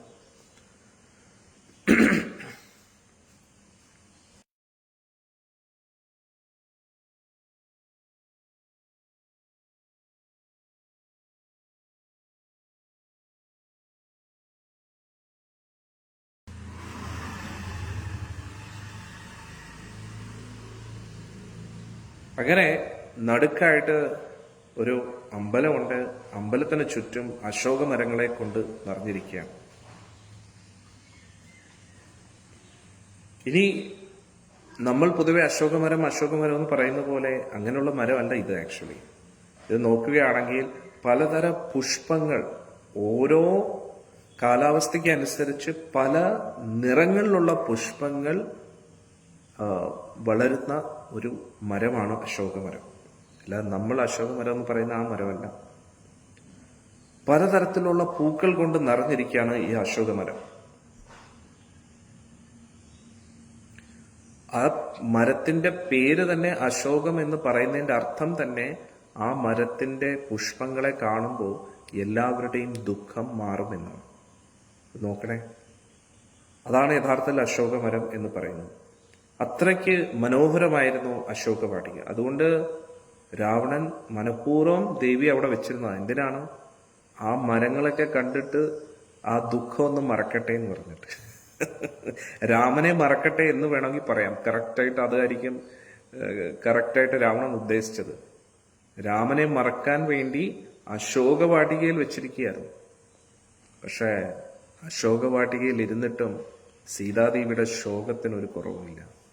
അതേപോലെ മായാദേവി പല പല പ്രലോഭന വസ്തുക്കളെ നമ്മുടെ മുമ്പിൽ കൊണ്ടുവരും. എന്നിട്ട് നമ്മുടെ ഗുരുവായൂരപ്പനെ മറന്ന് ജീവിക്കാൻ നമുക്ക് പ്രേരണ നൽകിക്കൊണ്ടിരിക്കുന്നു. ഭക്ത പ്രഹ്ലാദന് വളരെ എളുപ്പമായിരുന്നു. ഓം ഹിരണ്യായ നമഃ എന്ന് മാത്രം പറഞ്ഞാൽ മതി. 14 ലോകങ്ങളുടെയും ചക്രവർത്തിയാകാം പ്രഹ്ലാദന്. ഹിരണ്യകശിപുവിന്റെ മക്കളിൽ ഏറ്റവും മൂത്ത മകനാണ് പ്രഹ്ലാദൻ. ഓം ഹിരണ്യായ നമഃ എന്ന് ഒറ്റ വാക്ക് പറഞ്ഞാൽ മതി, ഈ 14 ലോകങ്ങളുടെയും സുഖ സൗകര്യങ്ങൾ, ആർഭാട ജീവിതം പ്രഹ്ലാദൻ ആസ്വദിക്കാം. ആരും എതിർക്കത്തില്ല. ഒന്ന് ആലോചിച്ച് നോക്കണം. ഇത്രയും സുഖ സൗകര്യങ്ങൾ ഉണ്ടായിട്ടും പ്രഹ്ലാദൻ പറഞ്ഞത് ഓം നമോ നാരായണായ. ഈ ഒറ്റ കാരണത്താലാണ് പ്രഹ്ലാദൻ ഇത്രയും ദുരിതം അനുഭവിക്കുന്നത്. പക്ഷെ പ്രഹ്ലാദൻ വിട്ടുകൊടുത്തോ? ഒട്ടും വിട്ടുകൊടുത്തില്ല. അതേപോലെ നമുക്കും ഹരേ കൃഷ്ണ മഹാമന്ത്രം ജപിക്കാൻ ഓരോ യുഗത്തിലും ഓരോ മന്ത്രമാണ്. പ്രത്യേകിച്ച് കലിയുഗത്തിൽ ശ്രീ ചൈതന്യ മഹാപ്രഭു സാക്ഷാൽ ഗുരുവായൂരപ്പൻ തന്നെ ശ്രീമതി രാധാറാണിയുടെ ഭാവത്തിൽ വന്നിട്ട് നമുക്ക് ഹരേ കൃഷ്ണ മഹാമന്ത്രം നൽകിയിരിക്കുക. ഈ ഒരു ഹരേ കൃഷ്ണ മഹാമന്ത്രത്തിലൂടെ മോക്ഷമല്ല നമുക്ക് ലഭിക്കുന്നത്, വൈകുണ്ഠപ്രാപ്തിയല്ല, സാക്ഷാൽ ഗോലോക വൃന്ദാവനത്തിലേക്ക് പ്രവേശിക്കാൻ കഴിയും. ഇത്രയും പരമോന്നതമായിട്ടുള്ള ഒരു അവസരം ലഭിക്കുമ്പോൾ ബുദ്ധിയുള്ള ഏത് വ്യക്തിയും ചെയ്യേണ്ടത് ആ മന്ത്രം ജപിക്കുക എന്നതാണ്. ആ ഒരു മന്ത്രം ജപിക്കാൻ പല തടസ്സങ്ങളും വരും. പക്ഷെ നമ്മൾ മനസ്സിലാക്കണം, ഭക്ത പ്രഹ്ലാദൻ അനുഭവിച്ച ദുരിതങ്ങളൊന്നും നമുക്കില്ല. സീതാദേവി അനുഭവിച്ച ദുരിതങ്ങളൊന്നും നമുക്കില്ല. പിന്നെ എന്തിന്റെ പേരിൽ ആർക്കു വേണ്ടി നമ്മൾ ജപം നിർത്തണം? സാഹചര്യങ്ങളുടെ സമ്മർദ്ദം മൂലം നമ്മൾ ജപം നിർത്തുകയാണെങ്കിൽ നമ്മളെ പോലെ ഒരു മണ്ഡശിരോമണികൾ വേറെയില്ല. ഏറ്റവും പരമോന്നതമായിട്ടുള്ള ഒരു നിധിയാണ് നമുക്ക് ലഭിക്കുന്നത് ഹരേ കൃഷ്ണ മഹാമന്ത്രം. ആധികാരികമായിട്ടുള്ള ഗുരുശിഷ്യ പരമ്പരയിലൂടെ. ഇന്നലെ ഞാൻ ഗുരുവായൂർ ക്ഷേത്രത്തിൽ പോയി. അകത്ത് ശിവേലി നടക്കുകയായിരുന്നു. ഒരുപാട് സന്തോഷം തോന്നി, ഒരുപാട് ദുഃഖവും തോന്നി. ഒരു കൂട്ടം ജനങ്ങൾ ഭഗവാന്റെ തിരുനാമം ജപിച്ചുകൊണ്ടിരിക്കുമായിരുന്നു. വളരെ സന്തോഷം തോന്നി. അതും നല്ല ഉറക്കെ ഹൃദയാംഗതമായിട്ട് ജപിക്കുകയായിരുന്നു. പക്ഷെ ജപിച്ചത് ഹരേ രാമ എന്ന് തുടങ്ങിയിട്ടാണ്. പിന്നെ ഗുരുശിഷ്യ പരമ്പരയുടെ കണക്ഷൻ ഇല്ല. ഞാൻ വിചാരിച്ചു, ചെറിയൊരു ചേഞ്ച് വന്നിരുന്നുവെങ്കിൽ ഇവർക്ക് എന്തുമാത്രം അനുഗ്രഹം കിട്ടിയേനെ എന്ന്. ആ ഹരേ രാമ എന്നുള്ളത് ഹരേ കൃഷ്ണ ആയിരുന്നുവെങ്കിൽ, അതും ഗുരുശിഷ്യ പരമ്പരയായിട്ട് എന്തെങ്കിലും ഒരു കണക്ഷൻ കിട്ടിയിരുന്നുവെങ്കിൽ എത്രമാത്രം അവർക്ക് അനുഗ്രഹം കിട്ടിയേനെ. ഇപ്പോൾ മൊബൈൽ ഫോണിന്റെ ഭംഗി ആസ്വദിച്ചുകൊണ്ടിരിക്കുകയാണ്. പുറമെ കണ്ടിട്ട് നല്ലൊരു ഐഫോൺ കിട്ടിയിരിക്കുകയാണ്, പക്ഷെ അത് ലോക്കായി കിടക്കുകയാണ്. എന്നിട്ട് ഫോൺ ഇങ്ങനെ ആസ്വദിച്ചു, എൻ്റെ കണ്ടോ, എൻ്റെ നല്ല ഐഫോൺ ഉണ്ട് എന്ന് എല്ലാരെയും കാണിച്ചുകൊണ്ടിരിക്കുകയാണ്. പക്ഷെ അത് അൺലോക്ക് ചെയ്യാതെ ആ ഫോൺ എങ്ങനെ ഉപയോഗിക്കാൻ കഴിയും? ആധികാരികമായിട്ടുള്ള ഗുരുശിഷ്യ പരമ്പരയിലൂടെ ഹരേ കൃഷ്ണ മഹാമന്ത്രം ലഭിച്ചാൽ ആ വ്യക്തിക്ക് പിന്നെ എന്തിന്റെ ആവശ്യമാണുള്ളത്? സാക്ഷാൽ ഗുരുവായൂരപ്പനെ അവരുടെ കയ്യിൽ കിട്ടിക്കഴിഞ്ഞു. പിന്നെ അവർക്കൊന്നും വേണ്ട. പല വ്യക്തികളും ഹരേ കൃഷ്ണ മഹാമന്ത്രം ജപിക്കാൻ മനസ്സ് കാണിക്കാത്തത് ഗുരുശിഷ്യ പരമ്പരയിൽ വന്നിട്ടും കുരങ്ങന്റെ കൈ പൂമാല കൊടുത്ത അവസ്ഥയാണ്. ആ ഹരേ കൃഷ്ണ മഹാമന്ത്രത്തെ ശ്രദ്ധയോടുകൂടി ജപിച്ചു കഴിഞ്ഞാൽ പിന്നെ അവർക്ക് എന്താ വേണ്ടുന്നത്? സാക്ഷാൽ ഗുരുവായൂരപ്പനെ കിട്ടും അവർക്ക്.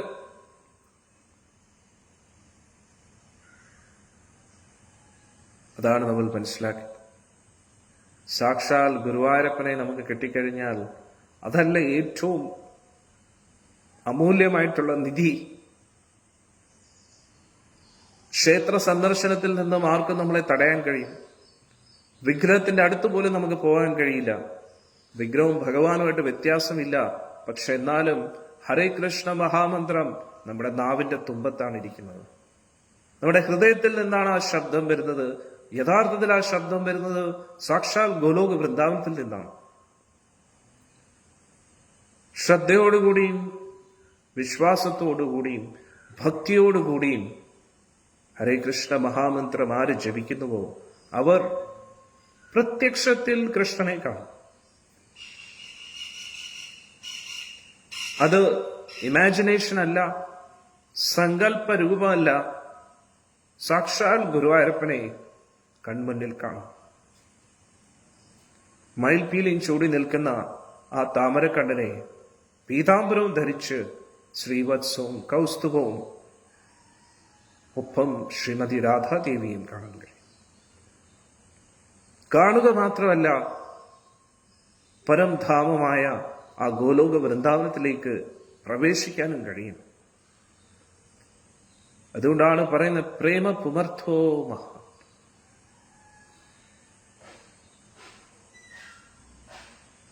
ഹരേർനാമ ഹരേർനാമ ഹരേർനാമേവ കേവലം കലോ നാസ്തേവ നാസ്തേവ നാസ്തേവ ഗതിരന്യത.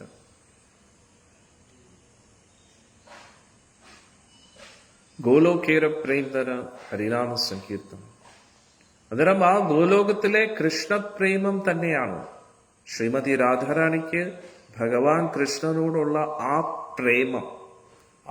പ്രേമം തന്നെയാണ് ശബ്ദരൂപത്തിൽ ഹരേ കൃഷ്ണ മഹാമന്ത്രമായിട്ട് ഈ ഭൂമിയിൽ അവതരിച്ചിരിക്കുന്നത്.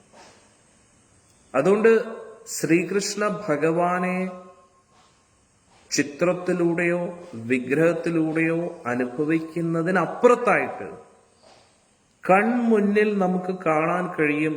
ആ ശബ്ദത്തിലൂടെ നമ്മൾ കൃഷ്ണനെ ആരാധിക്കുന്നു. അതിന് തടസ്സമൊന്നുമില്ല.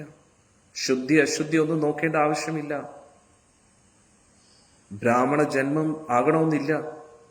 ഏതൊരവസ്ഥയിലും, ഏറ്റവും അശുദ്ധമായിട്ടുള്ള അവസ്ഥയിലും, ഏറ്റവും അശുദ്ധമായിട്ടുള്ള സ്ഥലത്തും, ഏറ്റവും മോശപ്പെട്ട സമയത്തും, ഏറ്റവും മോശപ്പെട്ട മുഹൂർത്തത്തിലും ശ്രദ്ധയോടുകൂടി, വിശ്വാസത്തോടുകൂടി, ഭക്തിയോടുകൂടി ഹരേ കൃഷ്ണ മഹാമന്ത്രം ജപിക്കുകയാണെങ്കിൽ അത് ഏറ്റവും ശുഭമുഹൂർത്തമായിട്ട് മാറും. ആ ജപിക്കുന്ന വ്യക്തി കോടാനുകോടി പ്രാവശ്യം ഗംഗയിൽ കുളിക്കുന്നതിനും അപ്പുറത്ത് ശുദ്ധമാണ്. ആ വ്യക്തിക്ക് ലഭിക്കാത്ത സൗഭാഗ്യങ്ങളില്ല, ആ വ്യക്തിക്ക് ലഭിക്കാത്ത അനുഗ്രഹങ്ങളില്ല. പരമോന്നത സിദ്ധിയാണ് ആ വ്യക്തിക്ക് ലഭിക്കുന്നത്. അതാണ് നമ്മൾ മനസ്സിലാക്കേണ്ടത്. ഇവിടെ ഹനുമാൻ സ്വാമി അശോകവാടിയിൽ സീതാദേവി അന്വേഷിച്ചുകൊണ്ടിരിക്കുകയാണ്. സീതാദേവിയെ അശോക വൃക്ഷങ്ങളുടെ നടുവിൽ വെച്ചിട്ടും സീതാദേവിയുടെ ശോകം മാറുന്നില്ല. പക്ഷെ നമ്മളോ മായാദേവിയുടെ ഏതെങ്കിലും ചെറിയൊരു കാറ്റടിച്ചാൽ മതി, ഉടൻ തന്നെ നമ്മൾ ഭഗവാനെ മറക്കാൻ തയ്യാറാണ്. അങ്ങനെ ഇവിടെ നോക്കിയപ്പോ ഹനുമാൻ സ്വാമി വലിയ ഉയർന്ന ഒരു അമ്പലം കണ്ടു ഈ മരത്തിന്റെ നടുവിലായിട്ട്.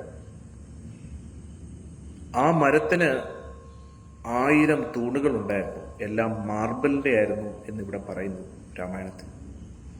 കണ്ടു കഴിഞ്ഞാൽ തോന്നും കൈലാസ പർവ്വതമാണോ എന്ന് തോന്നും. പല പല രത്നങ്ങൾ കൊണ്ട് നിർമ്മിച്ച പല പല കൊത്തുപണികളും ആ കൊട്ടാരത്തിൽ ഉണ്ടായിരുന്നു. സ്വർണം കൊണ്ട് നിർമ്മിച്ച വലിയ ഒരു ബാൽക്കണി തന്നെ അവിടെ ഉണ്ടായിരുന്നു എന്ന് പറയുന്നു.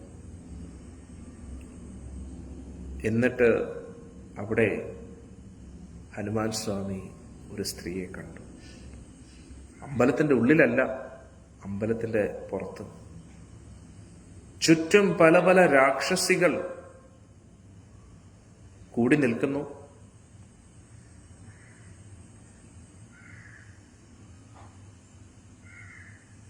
ഹനുമാൻ സ്വാമി കുറച്ചും കൂടെ അടുത്ത മരങ്ങളുടെ അടുത്തേക്ക് പോയി ആ സ്ത്രീ ആരാണെന്ന് അന്വേഷിക്കാൻ വേണ്ടി അടുത്തോട്ട് പോയി. ആ സ്ത്രീയെ നോക്കിയപ്പോ വസ്ത്രം മുഴുവൻ അഴുക്കായിട്ടിരിക്കുകയാണ്. അതിൽ നിന്ന് മനസ്സിലായി സീതാദേവി കുളിച്ചിട്ടില്ല, വസ്ത്രം മാറിയിട്ടില്ല. രാവണൻ ലങ്കയിൽ കൊണ്ടുവന്നപ്പോൾ എങ്ങനെയായിരുന്നോ അതേപോലെ ഇരിക്കുകയാണ്. സീതാ മയ്യാക്കി ജയ. പക്ഷേ അതീവ സുന്ദരിയായിരുന്നു, അതീവ സുന്ദരിയായിരുന്നു. ആ സൗന്ദര്യത്തിന്റെ മുമ്പിൽ വേറെ ആർക്കും ഒന്നും പറയാൻ കഴിയില്ല, അത്രയ്ക്ക് സുന്ദരിയായിരുന്നു. കണ്ടു കഴിഞ്ഞാൽ തോന്നും ഒരു രത്നം ചെളിയിൽപ്പെട്ട് കിടക്കുന്നതായിട്ട് തോന്നും, അത്രയ്ക്ക് സുന്ദരിയായിരുന്നു സീതാദേവി. പക്ഷെ വസ്ത്രം മാറിയിട്ടില്ല. രാവണൻ കൊണ്ടുപോയപ്പോൾ ഏത് വസ്ത്രമായിരുന്നു ധരിച്ചിരുന്നത്, അതേ വസ്ത്രം തന്നെ. ഭക്ഷണം കഴിച്ചിട്ടില്ല, ഉറങ്ങിയിട്ടില്ല. നോക്കണേ, അത്രത്തോളം രാമനെ സ്നേഹിക്കുന്നു സീതാമയ്യ.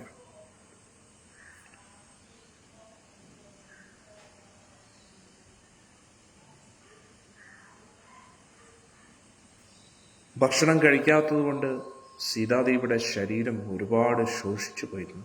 പക്ഷെ എന്നിട്ടും ആ സൗന്ദര്യം, തപോബലം കാരണം ഒരുപാട് തേജസ് ഇങ്ങനെ വന്നുകൊണ്ടിരിക്കും. സീതാദേവി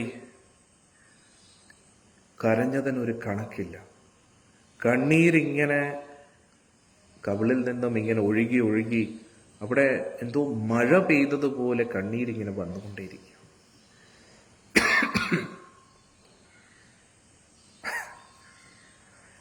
ഹനുമാൻ സ്വാമി ആദ്യമായിട്ട് സീതാദേവിയെ കാണുകയാണ്. ഉറപ്പിച്ചു, ഇത് തന്നെയാണ് സീതാദേവി. ഉള്ളിൽ ഒരുപാട് സന്തോഷം തോന്നി ഹനുമാൻ സ്വാമിക്ക്. പക്ഷേ ഇത്രയും ദുരിതാവസ്ഥയിൽ സീതാദേവിയെ കണ്ടപ്പോൾ ഹനുമാൻ ഒരുപാട് വിഷമമായി.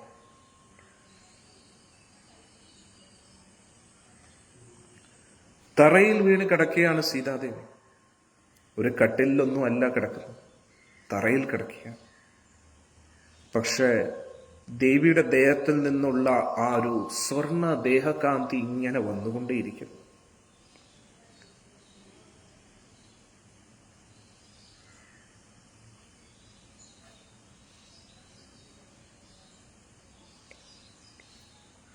പുക കൊണ്ട് മറയ്ക്കപ്പെട്ട ഒരു അഗ്നിയെ പോലെയായിരുന്നു സീതാദേവി. കറുത്ത കണ്ണുകളും കറുത്ത കൺപീലികളും. ഏതോ ഒരു വേടൻ കെണിയിൽപ്പെടുത്തിയ ഒരു സാധു ജീവിയെ പോലെയായിരുന്നു സീതാദേവി. ഹനുമാൻ സ്വാമി വീണ്ടും വീണ്ടും സൂക്ഷിച്ചു നോക്കി ദേവിയെ.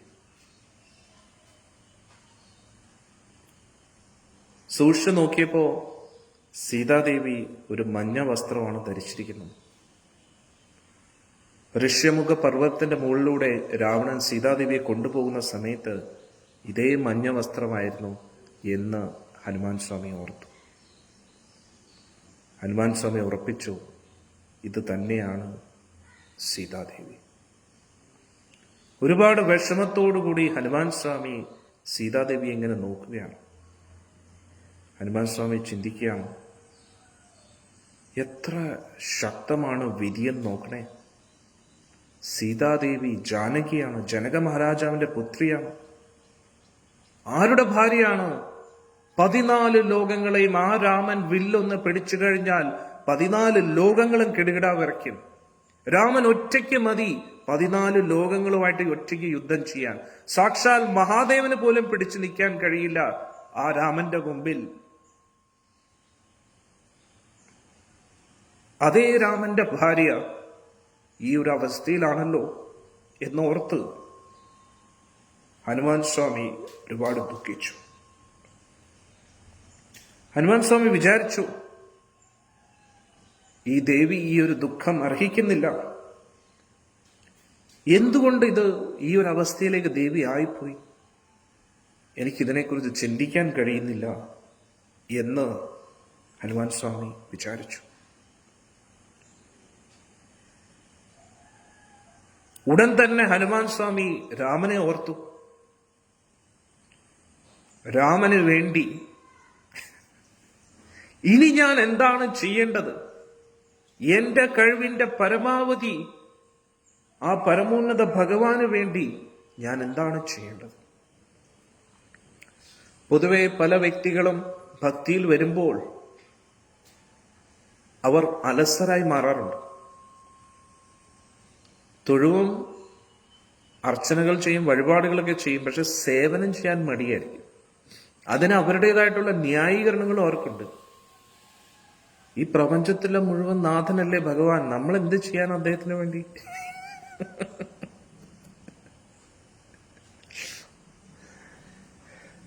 ഭഗവാന് വേണ്ടി എന്തെങ്കിലും ചെയ്യാൻ പറയുമ്പോൾ ഉടനെ അവർ പറയും, ഭഗവാൻ ഇതിന്റെയൊക്കെ ആവശ്യമുണ്ടോ?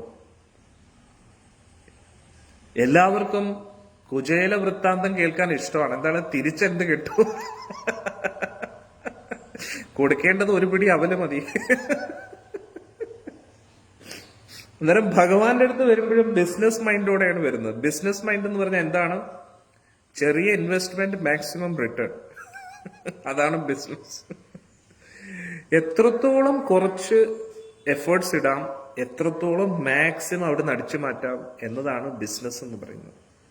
അന്നേരം പൊതുവെ എല്ലാവരും ഭഗവാന്റെ അടുത്ത് ആ ഒരു മനോഭാവത്തോടു കൂടിയാണ് വരുന്നത്. എന്താണ്?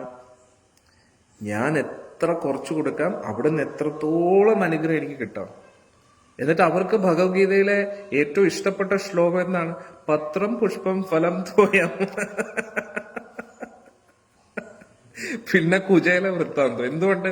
ഒരു ഇല കൊടുത്താൽ മതി, ഒരു വെള്ളം കൊടുത്താൽ മതി.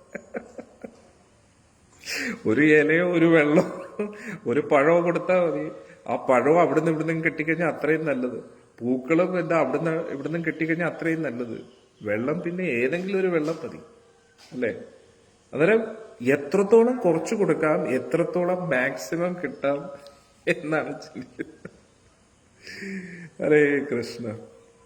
എന്തായാലും വലിയ കോമഡിയാണ്. അന്നേരം ഹനുമാൻ സ്വാമി ചിന്തിച്ചു, ഇപ്പോൾ ഈ അവസ്ഥയിൽ എനിക്ക് എന്താണ് രാമന് വേണ്ടി ചെയ്യാൻ കഴിയുക എന്ന് ഹനുമാൻ സ്വാമി ചിന്തിച്ചു. ഉടൻ തന്നെ അടുത്തത് ഹനുമാൻ സ്വാമി ചിന്തിച്ചു, സീതാദേവിക്ക് ചുറ്റുമായിട്ട് ഒരുപാട് ഭീകര രാക്ഷസിമാരുണ്ട്, അതുകൊണ്ട് ഇപ്പോൾ പോകുന്നത് ശരിയല്ല. ഹനുമാൻ സ്വാമി ഓരോരോ രാക്ഷസിമാരെയും സൂക്ഷിച്ച് നിരീക്ഷിച്ചു. എല്ലാ രാക്ഷസിമാരും വിരൂപകളായിരുന്നു. ചിലവർക്ക് അവരുടെ ദേഹത്ത് ഒരു കണ്ണ് മാത്രമേ ഉള്ളൂ. ചിലവർക്കാണെങ്കിൽ വലിയ ചെവി, അവരുടെ ശരീരത്തിന്റെ അത്രയും വലിപ്പമുള്ള ചെവിയുണ്ട്. ചിലവരുടെ തലയാണെങ്കിൽ കാട്ടുപന്നിയെ പോലെയായിരുന്നു. ചിലവരുടെ തല പുലിയെ പോലെയും, ചിലവരുടെ തല എരുമയെ പോലെയും, ചിലവരുടെ തല ആടിനെ പോലെയും, ചിലവരുടെ തലയാണെങ്കിൽ മാനിനെ പോലെയും കുറുക്കനെ പോലെയാണ്. ചിലവരുടെ തലയാണെങ്കിൽ തലയുടെ ഭാഗത്തല്ല, നെഞ്ചിന്റെ ആ ഭാഗത്തായിരുന്നു. ചിലവർ ഒരുപാട് പൊക്കമുള്ളവരായിരുന്നു, ചിലവരാണെങ്കിൽ വളരെ പൊക്കം കുറച്ചവരായിരുന്നു. ചിലവരുടെ കാലുകൾ ആനകളുടെ കാലായിരുന്നു, ചിലവരുടെ കാലുകൾ ഒട്ടകത്തിന്റെയും കുതിരകളുടെയും.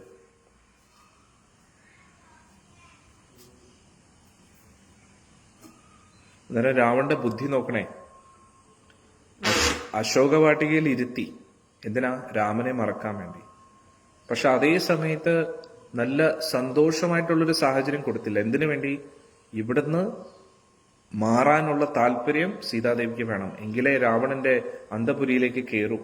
അതുകൊണ്ട് വളരെ ഭീകരയായിട്ടുള്ള രാക്ഷസിമാരെ ചുറ്റും നിർത്തി.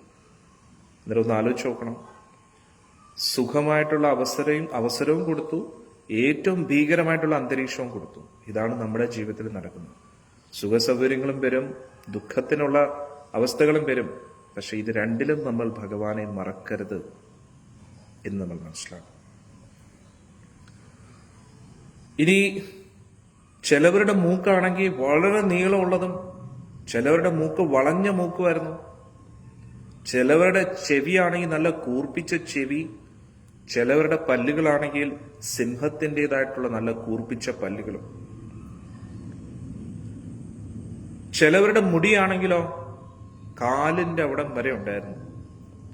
ചിലവരുടെ കൈകളിൽ നല്ല മൂർച്ചയേറിയ നഖം, സിംഹത്തിൻ്റെതായിട്ടുള്ള നഖം ഉണ്ടായിരുന്നു. ഇവിടെ ഇതാരാ കാണുന്നത്? ഹനുമാൻ സ്വാമി. ഹനുമാൻ സ്വാമിക്ക് വരെ ഇവരെ കണ്ടിട്ട് ഭയം തോന്നി എന്നാ പറയുന്നത്. അന്നേരം ഒന്ന് ആലോചിച്ചു നോക്കൂ. ഇവിടെ പറയുന്നു, ഈ രാക്ഷസിമാരുടെ രൂപം കണ്ടു കഴിഞ്ഞാൽ ആരായാലും ഭയപ്പെട്ടു പോകും. ഇനി അവരുടെ കയ്യിലോ ഏറ്റവും ഭയാനകമായിട്ടുള്ള ആയുധങ്ങളും ഉണ്ടായിരുന്നു. തൊട്ടടുത്ത്, സീതാദേവിയുടെ തൊട്ടടുത്തായിരുന്നു ഇവരെല്ലാവരും ഇരുന്നത്. എന്നിട്ട് എല്ലാ ദിശകളിലും ഇങ്ങനെ നോക്കിക്കൊണ്ടിരിക്കുകയാണ്. ഹനുമാൻ സ്വാമി നോക്കിയപ്പോ ചന്ദ്രൻ, അതിസുന്ദരമായിട്ടുള്ള നിലാവ് ഉള്ള ചന്ദ്രന് ചുറ്റും കറങ്ങുന്ന ഭീകര ഗ്രഹങ്ങളെ പോലെ തോന്നി ഹനുമാൻ സ്വാമി. ഹനുമാൻ സ്വാമി ആരും കാണാതെ മരക്കൊമ്പുകളുടെ ഇടയിൽ ഇങ്ങനെ ഒളിച്ചിരുന്നു. ഏകദേശം നേരം പുലർക്കാറായി, സൂര്യൻ ഉദിക്കാറായി. ഉടൻ തന്നെ രാവണൻ ഉണർന്നു. പല സംഗീത വിദ്വാൻമാര് അവരെല്ലാരും വന്ന് രാവണനെ പുകഴ്ത്താൻ തുടങ്ങി, പാട്ടുകൾ പാടാൻ തുടങ്ങി. ഇപ്പോഴും തലേ ദിവസത്തെ മദ്യത്തിന്റെ ലഹരിയിൽ നിന്ന് രാവണൻ പുറത്തിറങ്ങിയിട്ടില്ല. ഉണർന്നുടനെ രാവണന് സീതാദേവിയെ ഓർമ്മ വന്നു. ഉടൻ തന്നെ ഏറ്റവും മനോഹരമായിട്ടുള്ള വസ്ത്രമൊക്കെ അവൻ ധരിച്ചു. എല്ലാ തരത്തിലുള്ള ഏറ്റവും മനോഹരമായിട്ടുള്ള ആഭരണങ്ങൾ ധരിച്ചു. എന്നിട്ട് രാവിലെ കണ്ണു തുറന്ന ഉടനെ സീതാദേവിയുടെ അടുത്താ പോന്നു. എന്നിട്ട് മുറിയിൽ നിന്ന് പുറത്തു വന്നു. എന്നിട്ട് നേരെ ഉദ്യാനത്തിലേക്കാണ് പോകുന്നത്. വളരെ വേഗതയിൽ നടക്കുകയാണ്. രാവണന്റെ തൊട്ടു പുറകിൽ 100 സുന്ദരിമാരായിട്ടുള്ള തോഴിമാരുണ്ട്. അതീവ സുന്ദരികൾ, അപ്സരസുകളെ പോലും മറികടക്കുന്ന സുന്ദരിമാർ. അവരുടെ കയ്യിലെല്ലാം പല തരത്തിലുള്ള സുഗന്ധ തൈലവും കുടയും പിടിച്ചിരിക്കുന്നു, ചാമരം പിടിച്ചിരിക്കുന്നു. അവര് അവര് കഴുത്തിലെല്ലാം ഏറ്റവും വില കൂടിയ ആഭരണങ്ങളൊക്കെ ധരിച്ചുകൊണ്ടിരിക്കുകയാണ്.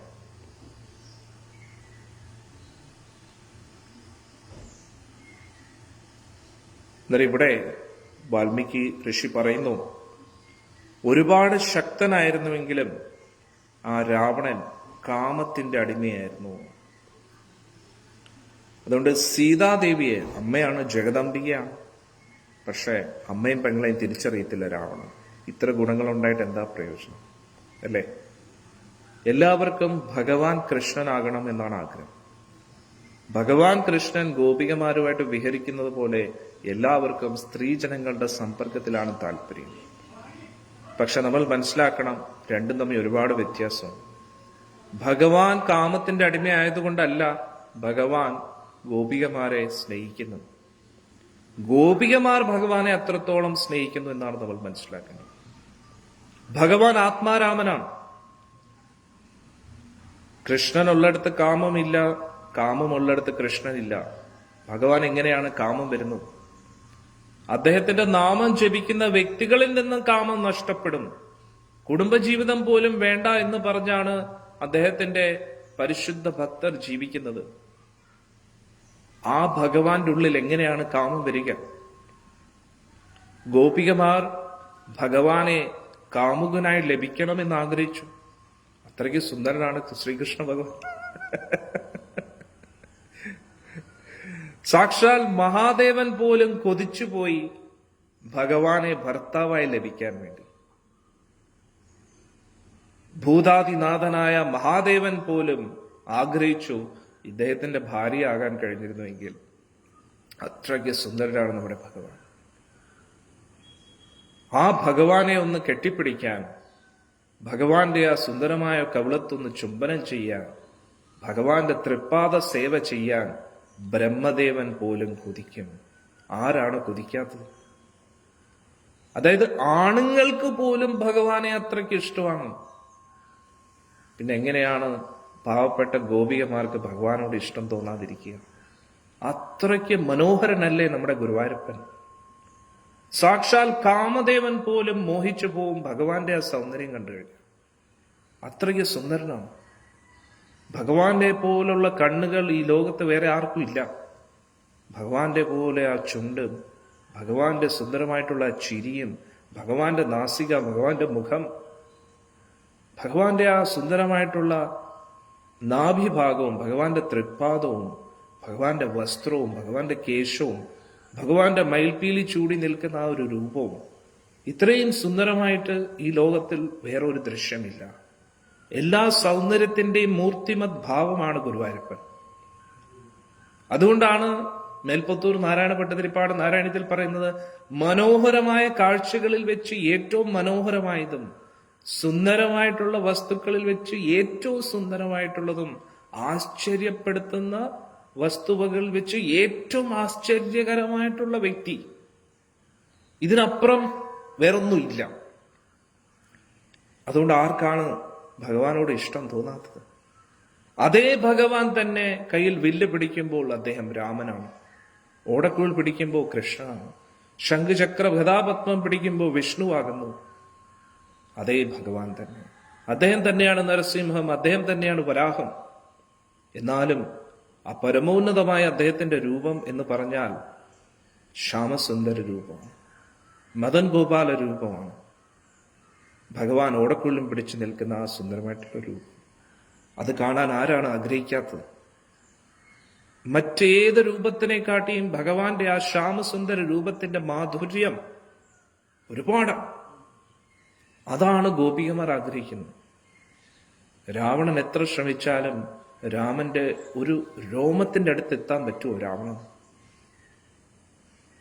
രാവണന് പോലും, ഈ 14 ലോകങ്ങളെയും കീഴടക്കിയ രാവണന് പോലും രാമന്റെ അടുത്ത് എത്താൻ കഴിയില്ല എങ്കിൽ ഇന്നത്തെ കാലത്ത് ആർക്ക് രാവണന്റെ രോമത്തിന്റെ അടുത്ത് പോലും എത്താൻ കഴിയില്ല? പിന്നെ എങ്ങനെയാണ് ഭഗവാനുമായിട്ട് അവരെ താരതമ്യപ്പെടുത്താൻ? അതിനെക്കുറിച്ച് ചിന്തിക്കാൻ പോലും കഴിയില്ല. അങ്ങനെ ഇവിടെ രാവണൻ, എല്ലാവരും ഇന്നത്തെ കാലത്ത് കൃഷ്ണനാകാനും രാമനാകാനും ആഗ്രഹിക്കുകയാണ്. പക്ഷെ അവരെല്ലാം ആരായി മാറുകയാണ്? രാവണനും ഹിരണ്യകശിപുവായിട്ട് മാറിക്കൊണ്ടിരിക്കുകയാണ്.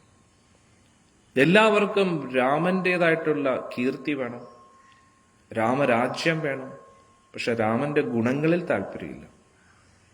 എല്ലാവർക്കും കൃഷ്ണനെ പോലെ സുന്ദരനാകണം, കൃഷ്ണനെ പോലെ ശക്തിശാലിയാകണം, പക്ഷെ കൃഷ്ണന്റെ ദാസനാകാൻ ആർക്കും താല്പര്യമില്ല. എല്ലാവർക്കും കൃഷ്ണന്റെ സാമ്രാജ്യം വേണം.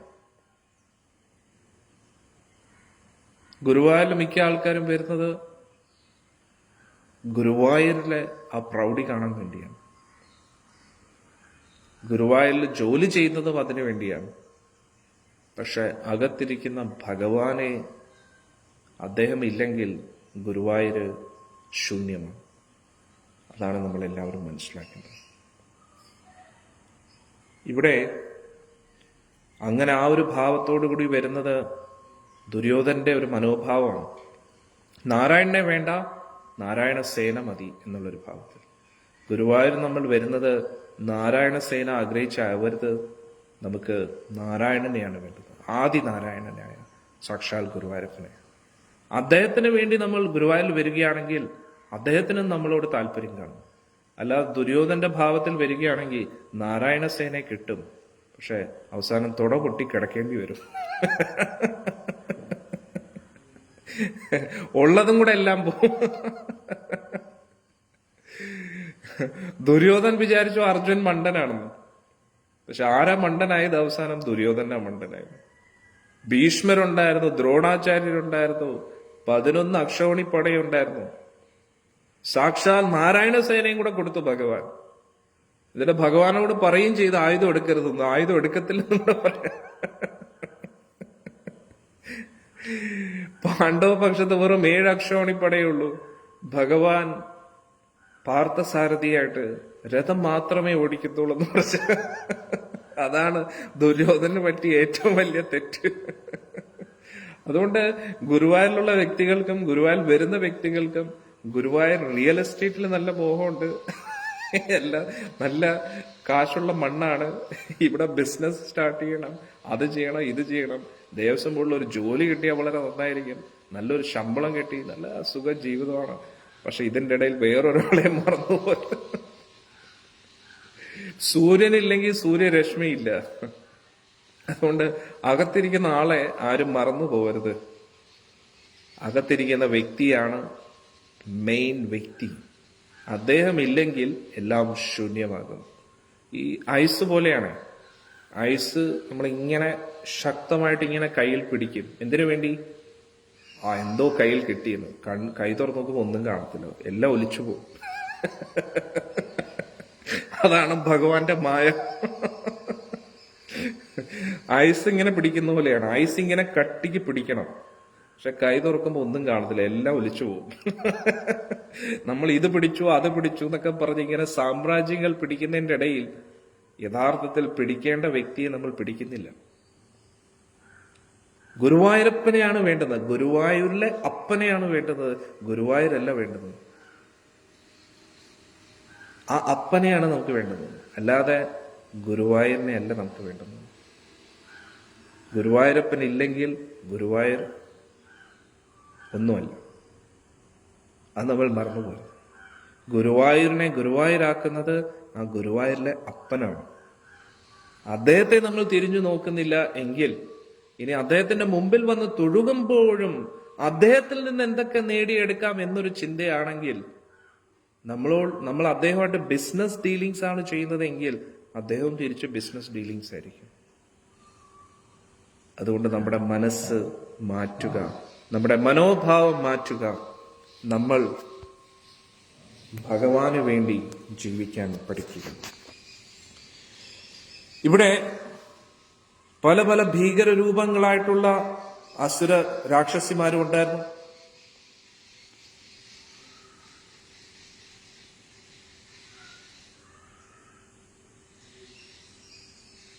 ഇവിടെ വാൽമീകി ഋഷി പറയുന്നു, 14 ലോകങ്ങളെയും രാവണൻ കീഴടക്കി. എല്ലാ ഐശ്വര്യവും ഉണ്ടായിരുന്നു, പക്ഷേ ആ എല്ലാവിധ സദ്ഗുണങ്ങളും ഒറ്റ ദുർഗുണം കൊണ്ട് എല്ലാം നശിച്ചു, കാമം. സീതാദേവിയെ കാമാസക്തിയോടുകൂടി ചിന്തിച്ചുകൊണ്ട് അശോകവാടികയിലേക്ക് രാവണൻ പ്രവേശിച്ചു.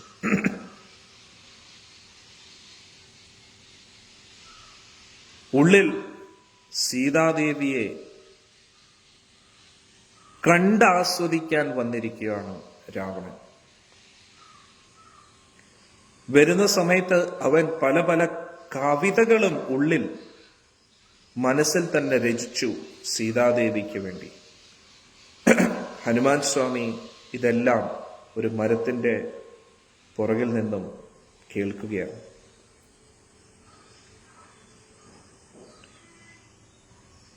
രാവണൻ വരുന്ന സമയത്ത് ആ മണിനാദം എല്ലാം കേട്ടപ്പോൾ ഹനുമാൻ സ്വാമി നോക്കിയപ്പോൾ രാവണൻ വരുന്നതായിട്ട് മനസ്സിലാക്കി. തൊട്ടു മുൻപിൽ തന്നെ രാക്ഷസന്മാരും ഉണ്ടായിരുന്നു, അംഗരക്ഷകന്മാര്. രാവണൻ വരുന്നതിന് മുമ്പായിട്ട് ഒന്നും കൂടെ വസ്ത്രമൊക്കെ നേരെയാക്കി വീണ്ടും സീതാദേവിയെക്കുറിച്ച് മാത്രം ചിന്തിച്ചുകൊണ്ട് രാവണൻ ഉള്ളിലേക്ക് പ്രവേശിക്കുകയാണ്. രാവണനെ കണ്ടുടൻ തന്നെ ഹനുമാൻ സ്വാമി സ്തംഭിച്ചതുപോലെ നിൽക്കുകയാണ്. കാരണം അതീവ മായാശക്തിയുള്ള വ്യക്തിയാണ് രാവണൻ. അതുകൊണ്ട് ഹനുമാൻ സ്വാമി സ്തംഭിച്ചതുപോലെ നിൽക്കാൻ തുടങ്ങി. എന്നിട്ട് പുറകിലുള്ള സ്ത്രീജനങ്ങളെല്ലാം, രാവണന്റെ കൂട്ടത്തിലുള്ള സ്ത്രീജനങ്ങളെല്ലാം മുന്നോട്ട് പോയപ്പോ ഹനുമാൻ സ്വാമി മെല്ലെ മരത്തിൽ നിന്ന് ഇറങ്ങി അവരുടെ കൂട്ടത്തിൽ, അതായത് ഈ സ്ത്രീകളുടെ തൊട്ട് പുറകിൽ ഹനുമാൻ സ്വാമി ഉണ്ട്. എന്നിട്ട് ഓരോരോ മരത്തിന്റെ പുറകിൽ ഒളിച്ചൊളിച്ചൊളിച്ച് സീതാദേവിയുടെ എത്രത്തോളം സീതാദേവിയുടെ അടുത്തെത്താൻ പറ്റുന്നോ അത്രത്തോളം ശ്രമിച്ചു.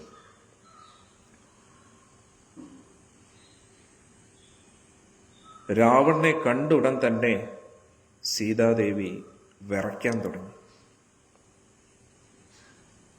എന്നിട്ട് സീതാദേവി മുട്ടുമടക്കി ഇങ്ങനെ ഇരിക്കാൻ തുടങ്ങി. കാരണം അവന്റെ നോട്ടമേ ശരിയല്ല. അതുകൊണ്ട് സീതാദേവി മറച്ച് മുട്ട് വച്ച് മടക്കി ഇങ്ങനെ ഇരിക്കുകയായിരുന്നു. എന്നിട്ട് മുഖത്ത് പോലും നോക്കാതെ തല കുനിച്ചിങ്ങനെ നിൽക്കുകയാണ്. ഇവിടെ രാവണന്റെ രൂപത്തെ വർണ്ണിക്കുന്നു. കണ്ടു കഴിഞ്ഞാൽ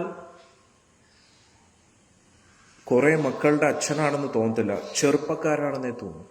ഒരു വളരെയധികം ചെറുപ്പത്തിലാണ് രാവണന്റെ ആ ഒരു രൂപം. ഒരു പ്രത്യേകതരം ശക്തി അവന്റെ ചുറ്റും കാണപ്പെടുകയാണ്. ആര് കണ്ടാലും രാവണനെ ഇഷ്ടപ്പെടും.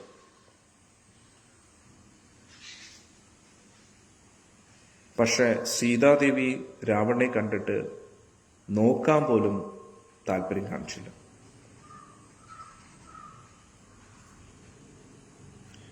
തുടർച്ചയായിട്ട് കരഞ്ഞുകൊണ്ടേയിരുന്നു. രാമനെക്കുറിച്ച് തന്നെ ചിന്തിച്ചുകൊണ്ടിരിക്കും. പല രീതിയിലും സീതാദേവിയെ പ്രലോഭിപ്പിക്കാൻ രാവണൻ ശ്രമിച്ചു. പക്ഷേ സീതാദേവി രാവണന്റെ മുഖത്ത് പോലും തോക്കാൻ തയ്യാറായി. സീതാദേവി കൈകൂപ്പി ഭഗവാൻ വിഷ്ണുവിനെ സ്മരിച്ചു. എത്രയും പെട്ടെന്ന് എന്നെ രാമന്റെ അടുത്ത് എത്തിക്കണേ ഭഗവാനെ എന്ന്. ഉടനെ രാവണൻ പറയുക സ്ത്രീകളിൽ വെച്ച് ഏറ്റവും അമൂല്യമായിട്ടുള്ള ഒരു രത്നമാണ് നീ. എന്നെ നീ ഇത്രയും ഭയപ്പെടേണ്ട ആവശ്യമില്ല. ഞാൻ നിന്റെ ദാസനാകാൻ വേണ്ടിയാണ് വന്നിരിക്കുന്നത്. നീ എന്തിനാണ് ഇത്രയും ഈ ഒരു ദുരിതാവസ്ഥയിൽ കിടക്കുന്നത്? എഴുന്നേക്കൂ, എന്റെ കൂട്ടത്തിൽ ജീവിതം ആസ്വദിക്കൂ. ദേവന്മാർക്ക് പോലും ദുർലഭമായിട്ടുള്ള ആസ്വാദനമെല്ലാം ഞാൻ നിനക്ക് നൽകാം. സീതാദേവി ദേഷ്യം കൊണ്ട് മുഖം തിരിച്ചു. ഇതേപോലെ ഓരോ ദിവസവും രാവണൻ വന്ന് പ്രലോഭിക്കുകയാണ്. പക്ഷെ ഒരിക്കലും രാവണന് സീതാദേവിയെ പ്രാപിക്കാൻ കഴിഞ്ഞില്ല. സീതാദേവി രാമന്റെ വരവും കാത്തിരിക്കുകയാണ്. എപ്പോഴാണ് ഈ ദുഷ്ടനെ രാമൻ വധിക്കുന്നത് എന്നും കാത്തിരിക്കുകയാണ് സീതാദേവി. സീതാദേവി വിചാരിച്ചു ഇനി ആ ദിവസം അധികം ദൂരെയല്ല. സീതാദേവിയും വിചാരിച്ചു, ഇനി എനിക്ക് കൂടുതൽ താങ്ങാൻ കഴിയുന്നില്ല, ഒരുപാട് ദുരിതം അനുഭവിക്കുന്നു ഞാനിവിടെ. പക്ഷേ സീതാദേവി എതിർക്കും തോറും രാവണന്റെ താല്പര്യം വർദ്ധിച്ചുകൊണ്ടേയിരുന്നു. വീണ്ടും വീണ്ടും കാമാസക്തിയോടുകൂടി രാവണൻ സീതാദേവിയെ നോക്കിക്കൊണ്ടേയിരുന്നു. സീതാദേവി ഭക്ഷണം പോലും കഴിക്കുന്നില്ല, മുഖം പോലും കഴുകുന്നില്ല. പക്ഷെ എന്നിട്ടും രാവണന് തോന്നി, എൻ്റെ ഭാര്യമാരിൽ വെച്ച് ഏറ്റവും ആരും ഇത്രയും സുന്ദരിയല്ല. ഉടൻ തന്നെ അവൻ ചിന്തിച്ചു, എനിക്ക് നളകുബേരന്മാരുടെ ആ ശാപമില്ലായിരുന്നുവെങ്കിൽ എന്നെ സീതയെ എനിക്ക് സ്വന്തമാക്കായിരുന്നു എന്ന് രാവണൻ ചിന്തിച്ചു. അവസാനം രാവണൻ കൈകൂപ്പി നമസ്കരിച്ചു. എന്നിട്ട് പറഞ്ഞു, നീ ഇങ്ങനെ കരഞ്ഞിരുന്നുകൊണ്ട് നിനക്ക് എന്ത് കിട്ടാനാണ്? നിന്റെ യൗവനം വെറുതെ പോവുകയാണ്. നീ അധികം താമസിക്കാതെ വൃദ്ധാവസ്ഥയിലേക്ക് പോവും. അതിനെക്കാട്ടി നല്ലത് നീ എന്റെ കൂട്ടത്തിൽ ജീവിതം ആസ്വദിക്കൂ. എന്നെ പോലെ ശക്തിശാലിയായിട്ട് ഈ ലോകത്തിൽ ആരുമില്ല. നീ ഏറ്റവും സുന്ദരിയായിട്ടുള്ള സ്ത്രീയാണ്. എന്നിട്ട് രാവണൻ പറയുക, എന്റെ ഒരു അഭിപ്രായത്തിൽ നിന്നെ സൃഷ്ടിച്ചതിന് ശേഷം ബ്രഹ്മദേവൻ വേറൊരു വസ്തുവിനെ സൃഷ്ടിച്ചില്ലെന്നാണ് എനിക്ക് തോന്നുന്നത്. നീ പട്ടമഹർഷിയായിട്ട് ലങ്കയിൽ ജീവിക്കൂ.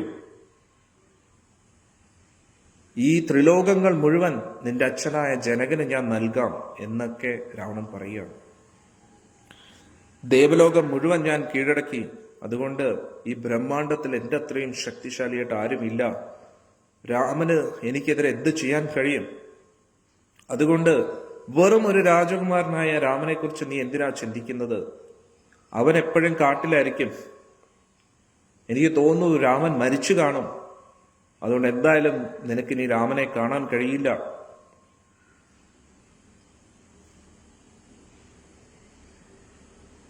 ഇനി ഏതെങ്കിലും രീതിയിൽ രാമൻ അന്വേഷിച്ച് നിന്നെ ഇവിടെ ലങ്കയിലേക്ക് വരികയാണെങ്കിൽ തീർച്ചയായിട്ടും ഞാൻ അവനെ വധിക്കും. ഇത്രയും കോടാനുകോടി രാക്ഷസ സൈന്യത്തിന്റെ മുമ്പിൽ രാമൻ എങ്ങനെ പിടിച്ചിരിക്കാൻ കഴിയും? ഇങ്ങനെയൊക്കെ രാവണൻ പറഞ്ഞുകൊണ്ടേയിരിക്കുകയാണ്. ഇതേപോലെയാണ് നമ്മളെയും നമ്മുടെ ചുറ്റുപാടുമുള്ള വ്യക്തികൾ നിരുത്സാഹപ്പെടുത്തിക്കൊണ്ടിരിക്കും. ഏതെങ്കിലും ഒരു പ്രാന്തൻ സ്വാമി പറഞ്ഞതുകൊണ്ട് ഇങ്ങനെയൊക്കെ ജീവിതം ഭഗവാനോട് സമർപ്പിക്കേണ്ട ആവശ്യമുണ്ടോ?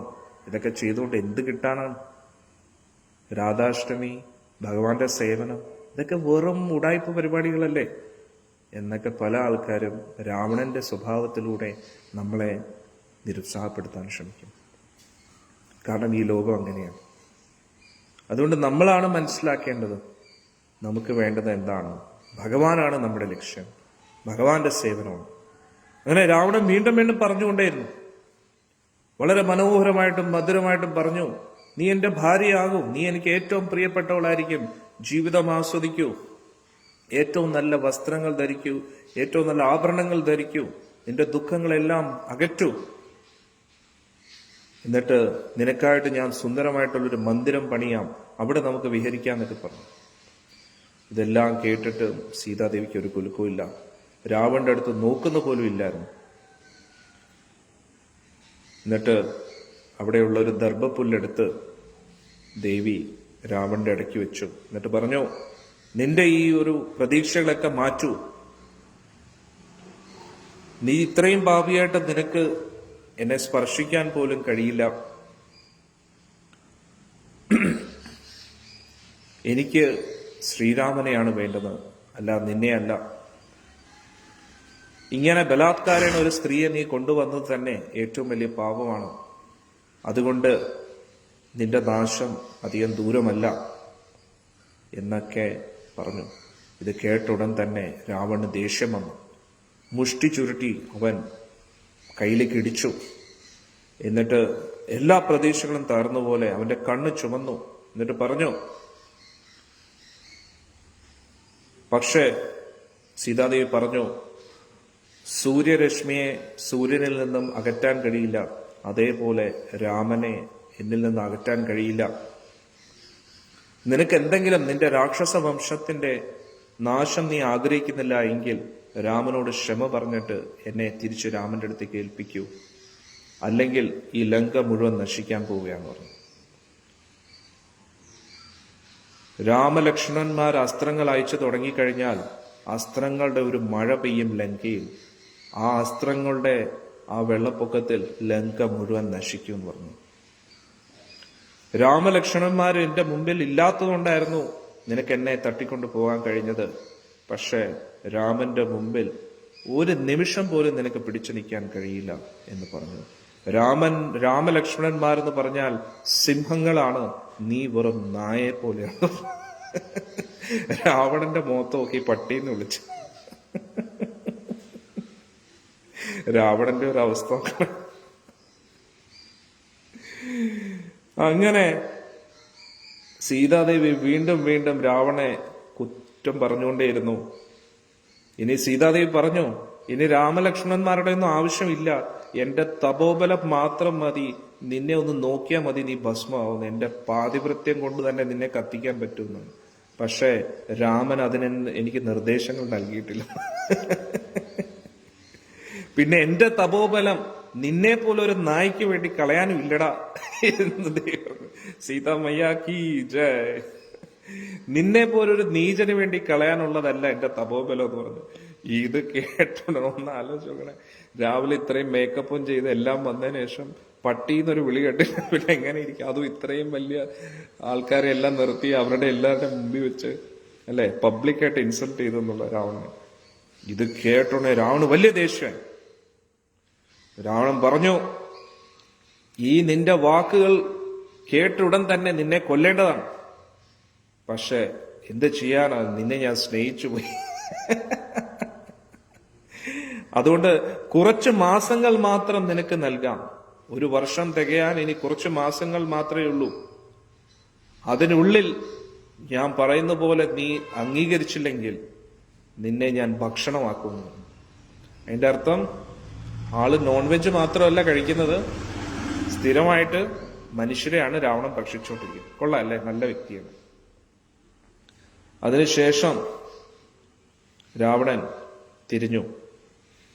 അവന്റെ കണ്ണൊക്കെ ചുമന്നു ദേഷ്യം കൊണ്ട് വരച്ചുകൊണ്ടിരിക്കുകയാണ്. എന്നിട്ട് പറഞ്ഞു, മറ്റുള്ള രാക്ഷസന്മാരോട് പറഞ്ഞു, ഏതെങ്കിലും വഴിയിൽ മയത്തോടു കൂടിയോ അതോ ക്രൂര വാക്കുകൾ കൊണ്ടോ ഭീഷണിപ്പെടുത്തിയിട്ടോ എങ്ങനെയെങ്കിലും രാമനെ കുറിച്ചുള്ള ചിന്തകളിൽ നിന്നും ഇവളെ അകറ്റൂ, എങ്ങനെയെങ്കിലും ഇവളെ എന്റെ അടിമയാക്കൂ എന്ന് പറഞ്ഞു. അഥവാ നിങ്ങൾ അത് ചെയ്തില്ലെങ്കിൽ നിങ്ങൾ എന്റെ ഭക്ഷണമാവുമെന്ന് പറഞ്ഞു. എന്നിട്ട് രാവണൻ വളരെ നിരാശിതനായിട്ട് അവിടുന്ന് പോകാൻ തുടങ്ങി. ഇതേപോലെയാണ് നമ്മളും ഭഗവാന്റെ നാമമൊക്കെ ജപിച്ച് സേവനമൊക്കെ ചെയ്യാൻ ശ്രമിക്കുമ്പോൾ നമ്മുടെ ചുറ്റുപാടുമുള്ള ആസുരിക സ്വഭാവമുള്ള ആൾക്കാർ പല രീതിയിലും നമ്മളെ നിരാശപ്പെടുത്താൻ നോക്കും. എന്നിട്ടും നമ്മൾ അതിലൊന്നും വീഴുന്നില്ലെന്ന് പറയുമ്പോൾ ഇതേപോലെ അവർക്ക് ദേഷ്യം വരും. പിന്നെ എന്ത് വില കൊടുത്തും നമ്മുടെ ഭക്തിയെ നശിപ്പിക്കാൻ അവർ ശ്രമിക്കും. അതിലൊന്നും വീഴരുത്. സീതാദേവിയെ പോലെ ഉറച്ചു നിൽക്കുക. കാരണം എന്താ? ഒരു മരം അകലെ ആര് നിൽക്കുകയാണ്? ഹനുമാൻ സ്വാമി നിൽക്കുകയാണ്. ഒറ്റ നിമിഷം, അത്രേ ഉള്ളൂ. ഒരു മരം അകലെയാണ് ഹനുമാൻ സ്വാമി നിൽക്കുന്നത്.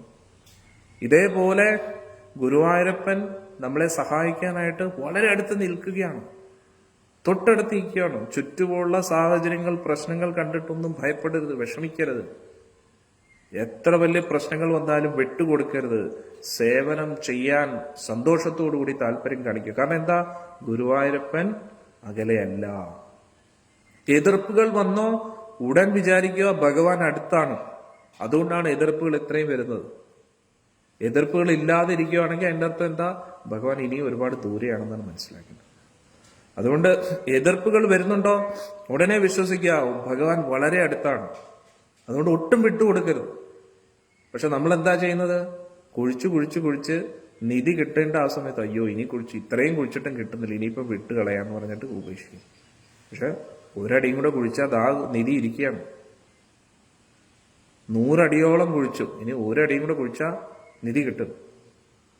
പക്ഷെ അത് കുഴിക്കാൻ മടിയായിട്ട് കുഴിക്കുന്നത് നിർത്തിയിട്ട് പോകുന്ന ആൾക്കാരാണ് നമ്മൾ. മനസ്സിലായില്ലേ? അങ്ങനെയായി പോകരുത്. അങ്ങനെ വളരെയധികം നിരാശനായിട്ട് രാവണൻ അവിടുന്ന് പോവുകയാണ്. ഇതെല്ലാം ഹനുമാൻ സ്വാമി കണ്ടുകൊണ്ടിരിക്കുകയാണ്.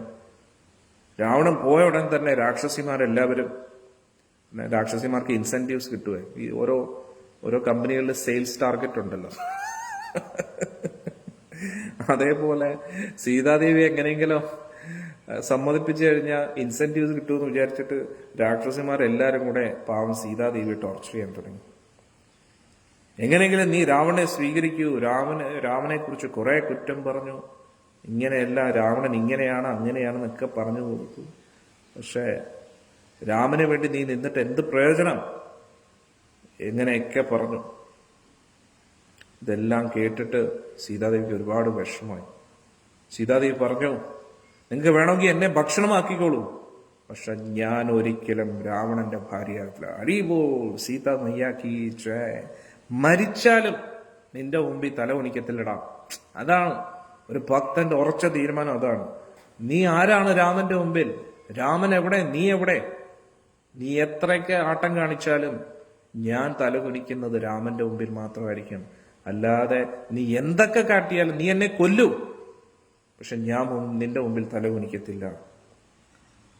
അങ്ങനെ ഇത് കേട്ടുടൻ തന്നെ രാക്ഷസിമാർക്ക് ഇനിയും ദേഷ്യം വന്നു. പല രീതിയിലും ഭീഷണിപ്പെടുത്താൻ തുടങ്ങി. അവരുടെ ഭീകരമായിട്ടുള്ള നാക്ക് ദേവിയുടെ മുമ്പിൽ നീട്ടി കാണിച്ചു. ദേവിയുടെ യഥാർത്ഥ സ്വഭാവം ഇവർക്കാർക്കും അറിയത്തില്ല. ഇതാണ് ദുർഗാദേവി. ദേവി ഭദ്രകാളി രൂപം എടുത്തതിന് ഇവരെല്ലാം ഓടിത്തള്ളും. പക്ഷെ ദേവി വേണ്ട വേണ്ട എന്ന് പറഞ്ഞിരിക്കുക. അന്നേരം ഇവര് നാക്കൊക്കെ നീട്ടി ദേവിയെ പേടിപ്പിക്കാൻ നോക്കി. അവരുടെ ആയുധങ്ങളൊക്കെ കാണിച്ചു. സീതാദേവി അവിടുന്ന് വിഷമിച്ച് വേറൊരു മരത്തിന്റെ അടുത്തേക്ക് പോയി. ഏത് മരത്തിന്റെ അടുത്താ? ആ മരത്തിന്റെ തൊട്ടു പുറകിലാണ് ഹനുമാൻ സ്വാമി. സീതാദേവി വിഷമിച്ച് മരത്തിന്റെ ഒരു മരത്തിന്റെ അവിടോട്ട് പോയി. അതേ മരത്തിന്റെ തൊട്ട് പുറകിലായിരുന്നു ഹനുമാൻ സ്വാമി. ഉടൻ തന്നെ ഹനുമാൻ സ്വാമി രാക്ഷസന്മാര് വരുന്ന കണ്ടിട്ട് ആ മരത്തിന്റെ മുകളിലോട്ട് കയറി. എന്നിട്ട് അതേ മരത്തിന്റെ മുകളിൽ നിന്ന് നടക്കുന്ന സംഭവങ്ങളൊക്കെ കണ്ടുകൊണ്ടിരിക്കുകയാണ്. രാക്ഷസന്മാരെല്ലാം ഭീഷണിപ്പെടുത്തുവാണ്. നീ പറയുന്ന കേട്ടില്ലെങ്കിൽ നിന്നെ തുണ്ടം തുണ്ടമാക്കും എന്നൊക്കെ പറഞ്ഞു. എന്നിട്ട് വലിയൊരു ആയുധം എടുത്ത് സീതാദേവി കാണിച്ചു. എന്നിട്ട് ഒരു രാക്ഷസി പറയാണ്, കുറെ നാളായിട്ടെ നിന്റെ കരളും നിന്റെ ഹൃദയവും കഴിക്കാൻ ഞാൻ ആഗ്രഹിക്കുന്നു. എത്ര നല്ല മാംസമാണ് നിന്റെ ശരീരത്തിന്റെ, ഇതെല്ലാം ഞാൻ കഴിക്കാൻ കൊതിച്ചിരിക്കുകയാണ് എന്നൊക്കെ പറഞ്ഞ ആയുധം കൊണ്ട് ഇങ്ങനെ ഭയപ്പെടുത്തി. ഇത് കേട്ട ഉടനെ ഹനുമാൻ സ്വാമിക്ക് ദേഷ്യം. ഹനുമാൻ സ്വാമിക്ക് എങ്ങനെയൊക്കെയോ നിയന്ത്രിച്ചു, അല്ലെങ്കിൽ ആ മരം എടുത്ത് ഇപ്പൊ തലക്കടിച്ചു. ഹനുമാൻ സ്വാമിക്ക് അങ്ങനെ തന്നെ വിചാരിച്ചു. ഹനുമാൻ സ്വാമി വിറയ്ക്കാൻ തുടങ്ങി. ഹനുമാൻ സ്വാമി വിചാരിച്ചു ഇപ്പം തന്നെ എടുത്തിട്ട് ഒറ്റ തുണ്ടം തുണ്ടാക്കണം, അടിച്ചൊരു പരുവാക്കണമെന്ന് വിചാരിച്ചു രാക്ഷസി. പക്ഷെ എങ്ങനെയോ ഹനുമാൻ സ്വാമി നിയന്ത്രിച്ചു. എന്നിട്ട് സീതാദേവിയായിട്ട് സംസാരിക്കാൻ ഒരു അവസരത്തിന് വേണ്ടി ഹനുമാൻ സ്വാമി കാത്തിരിക്കുകയാണ്. ഹനുമാൻ സ്വാമി വിചാരിച്ചു, ഇപ്പം ഞാൻ ഇറങ്ങിക്കഴിഞ്ഞാൽ രാക്ഷസിമാര് ബഹളം ഉണ്ടാക്കും, സീതാദേവിയായിട്ട് സംസാരിക്കാൻ കഴിയില്ല എന്ന് പറഞ്ഞു. ഉടൻ തന്നെ വീണ്ടും വീണ്ടും സീതാദേവിയെ ഭീഷണിപ്പെടുത്തിക്കൊണ്ടേയിരുന്നു. സീതാദേവി ബോധം കെട്ട് വീഴുകയാണ്. ഇനി പാവം സീതാദേവി പറയാണ്, ഞാനൊരു മനുഷ്യ സ്ത്രീയാണ്, രാവണൻ ഒരു രാക്ഷസനാണ്. ഒരു മനുഷ്യ സ്ത്രീ എങ്ങനെയാണ് ഒരു രാക്ഷസനെ വിവാഹം കഴിക്കുക? അതുകൊണ്ട് എന്നെ കൊല്ലും, അത് തന്നെയാണ് എന്റെ ഈ ദുരിതങ്ങൾക്കെല്ലാം ഒരു അന്ത്യം തരും എന്ന് പറഞ്ഞു. എന്നിട്ട് ഹനുമാൻ സ്വാമി ഇരിക്കുന്ന അതേ മരത്തെ സീതാദേവി കെട്ടിപ്പിടിക്കുകയാണ്. എന്നിട്ട് പറഞ്ഞു, ഈ മരം രാമനാണ്, ഈ രാമനെ ഞാൻ കെട്ടിപ്പിടിക്കുന്നു. എന്നിട്ട് അതേ മരത്തിന്റെ മുകളിലാണ് ഹനുമാൻ സ്വാമി ഇരിക്കുന്നത്. എന്നിട്ട് പാവം വിഷമിച്ച് കരഞ്ഞുകൊണ്ടിരിക്കുന്നു. എന്നിട്ട് സീതാദേവി ചിന്തിക്കുകയാണ്, ഞാൻ എന്ത് പാപം ചെയ്തിട്ടാണ് എനിക്ക് ഈ ദുരിതമൊക്കെ അനുഭവിക്കേണ്ടി വരുന്നത് എന്നൊക്കെ സീതാദേവി ഓർത്ത് വിഷമിക്കുകയാണ്. രാമൻ വരുമെന്നുള്ള ഒരു പ്രതീക്ഷ ഇല്ലായിരുന്നുവെങ്കിൽ ഞാൻ ഒരിക്കലും കാത്തു നിൽക്കത്തില്ലായിരുന്നു. ഞാൻ എന്റെ തപോഗ്നിയിൽ എന്നെ ഭസ്മമാക്കിയിരുന്നേനെ. ഇനി ഒരു രാവണന്റെ ഒരു വരവ് സീതാദേവിക്ക് താങ്ങാൻ കഴിയില്ല. വീണ്ടും വീണ്ടും രാക്ഷസിമാർ ചുറ്റും നിന്നും ഭീഷണിപ്പെടുത്തിക്കൊണ്ടേയിരിക്കുന്നു. സീതാദേവി പറഞ്ഞു, എന്റെ ഇടതുകാല് വെച്ച് ഞാൻ രാവണനെ തൊടതു പോലും ഇല്ലെന്ന് പറഞ്ഞു. എന്റെ ഇടതുകാല് വെച്ച് പോലും ഞാൻ രാവണനെ തൊഴിക്കാൻ പോലും ആഗ്രഹിക്കുന്നില്ലെന്ന് പറഞ്ഞു. സീതാമയ്യ കി ജയ്. അതുകൊണ്ട് നിങ്ങൾ എത്ര എന്നെ ഭീഷണിപ്പെടുത്തിയാലും, എത്ര എന്നെ കൊല്ലാൻ ശ്രമിച്ചാലും ഞാൻ ഒരിക്കലും രാവണന്റെ മുമ്പിൽ തല കുനിക്കത്തില്ലെന്ന്. വീണ്ടും വീണ്ടും ദേവി രാമനെ കുറിച്ച് എന്നെ ചിന്തിച്ചുകൊണ്ടിരുന്നു. എന്നിട്ട് ഉള്ളിന്റെ ഉള്ളിൽ സീതാദേവി ചിന്തിക്കുകയാണ്, എന്താണ് രാമൻ വരാത്തത്? ഇനി എന്നെ ഉപേക്ഷിച്ചോ രാമൻ? ഞാൻ എവിടെയാണെന്ന് രാമൻ അറിയാമോ? ജടായു എന്തായാലും പറഞ്ഞു കാണുമല്ലോ. ഇതേപോലെയാണ് നമ്മുടെ എല്ലാവരുടെയും അവസ്ഥ. നമ്മൾ ഒരുപാട് എതിർപ്പുകളുടെ ഇടയിലും ഇരുന്നു കൊണ്ട് ഭഗവാന്റെ തിരുനാമമൊക്കെ ജപിക്കുമ്പോൾ നമ്മൾ വിചാരിക്കും, ആ ഗുരുവായൂരപ്പൻ ഇതെല്ലാം കേൾക്കുന്നുണ്ടോ? ഞാൻ അദ്ദേഹത്തിന് വേണ്ടി ഓരോരോ സേവനങ്ങൾ ചെയ്യുന്നത് കൃഷ്ണൻ കാണുന്നുണ്ടോ എന്നൊക്കെ വിചാരിക്കും. പക്ഷെ സീതാദേവി ഇരിക്കുന്ന അതേ മരത്തിന്റെ മുകളിലാണ് ആളിരിക്കുന്നത്, രാമന്റെ ദൂതൻ. എല്ലാം രാമൻ കണ്ടുകൊണ്ടിരിക്കുകയാണ് ഹനുമാന്റെ കണ്ണിലൂടെ. രാമന് GPS ആവശ്യമില്ല, ഗൂഗിൾ മാപ്പിന്റെ ആവശ്യമില്ല. രാമൻ തന്നെയാണ് ഗൂഗിൾ മാപ്പ്. ഈ സർവചരാചരങ്ങളിലും നിറഞ്ഞു നിൽക്കുന്ന ജഗന്നാഥനാണ് ശ്രീരാമൻ, ഗുരുവായൂരപ്പൻ. അദ്ദേഹത്തിന് ആരുടെയും സഹായത്തിന്റെ ആവശ്യമില്ല. ഭഗവാൻ എല്ലാം കണ്ടുകൊണ്ടിരിക്കുന്നു. അതുകൊണ്ട് നമ്മൾ അദ്ദേഹത്തിന് വേണ്ടി ചെയ്യുന്ന എല്ലാ യാതനകളും വേദനകളും സേവനങ്ങളും ഗുരുവായൂരപ്പൻ അറിഞ്ഞുകൊണ്ടേയിരിക്കുന്നു. പക്ഷേ സീതാദേവി ഇങ്ങനെ ചിന്തിക്കുകയാണ്, ജടായു പറയുന്നതിന് മുമ്പേ, രാമനെ കാണുന്നതിന് മുമ്പേ ജടായുവിന്റെ ജീവൻ പോയോ? രാമന് ഞാൻ ലങ്കയിലാണെന്ന് അറിയാമായിരുന്നുവെങ്കിൽ എത്രയും പെട്ടെന്ന് രാമൻ ഇവിടെ എത്തിയേനെ. എന്നിട്ട് സീതാദേവി പിന്നെ ചിന്തിക്കുകയാണ്, പക്ഷെ രാമന് ഇത്രയും വലിയ സമുദ്രത്തെ മറികടക്കാൻ കഴിയുമോ? പിന്നെ വിചാരിച്ചു, അതൊരു പ്രശ്നമേ ഇല്ല, എന്റെ രാമനെ എനിക്കറിയാമല്ലോ. 2 അസ്ത്രം കൊണ്ട് തന്നെ, 1 അസ്ത്രം മതി സമുദ്രത്തിനെ മുഴുവൻ വറ്റിക്കാൻ. ഒറ്റ നിമിഷം കൊണ്ട് രാമൻ അത് ചെയ്യാൻ കഴിയും.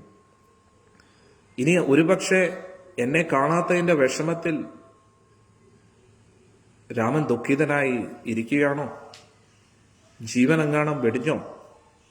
ലക്ഷ്മണനും എന്റെ രാമൻ ഇല്ലെന്ന് പറഞ്ഞ് ലക്ഷ്മണനും ഇനി ആത്മഹത്യ ചെയ്തോ എന്നൊക്കെ ചിന്തിച്ചുകൊണ്ടിരിക്കുകയാണ്.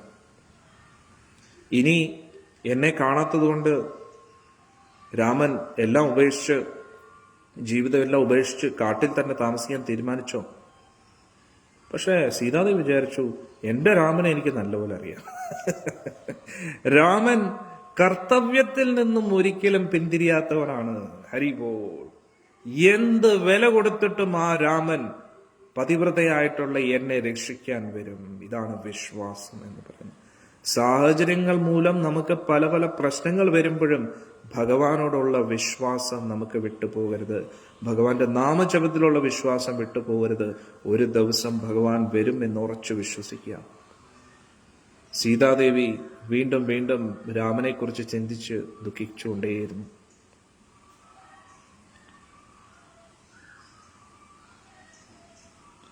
അങ്ങനെ വിഷമിച്ചിരിക്കുന്ന സമയത്ത് ഒരു രാക്ഷസി ത്രിജട മുന്നോട്ട് വന്നു. ത്രിജട ഇപ്പം വന്നതേ ഉള്ളൂ, ഉറങ്ങി എഴുന്നേറ്റ്. എന്നിട്ട് പറഞ്ഞു, ദേവി ഞാനൊരു സ്വപ്നം കണ്ടു എന്ന് പറഞ്ഞു. അതിതേജസ്വിയായിട്ടുള്ള ഒരു വ്യക്തിയെ ഞാൻ കണ്ടു. അത് തീർച്ചയായിട്ടും രാമനാണ്. ഒരു ദിവ്യ രഥത്തിൽ, 1000 കുതിരകളുള്ള ഒരു രഥത്തിൽ ഇരിക്കുകയാണ്. വായുവിലൂടെ ആ രഥം ഇങ്ങനെ സഞ്ചരിച്ചു വരുന്നു. ആ രഥത്തിൽ സീത, നീയും ഉണ്ടായിരുന്നു. നിങ്ങൾ രണ്ടുപേരും വലിയ സന്തോഷത്തിലായിരുന്നു. ഇനി രാവണനെ ഞാൻ കണ്ടു. രാവണന്റെ മുഖത്ത് മുഴുവൻ കറുപ്പ് കരി തേച്ചിരിക്കുന്നു. എന്നിട്ട് കഴുതകളുടെ ഒരു രഥത്തിൽ മാലയും ധരിച്ച് രാവണൻ പോകുന്നു. എന്നിട്ട് പറഞ്ഞു, തീർച്ചയായിട്ടും രാവണന്റെ അന്ത്യം അധികം ദൂരെയല്ല. രാവണന്റെ മക്കളും അവരെ എല്ലാവരും മരിക്കുന്നതായിട്ട് ഞാൻ കണ്ടു. വലിയൊരു വാനരക്കൂട്ടം വന്ന്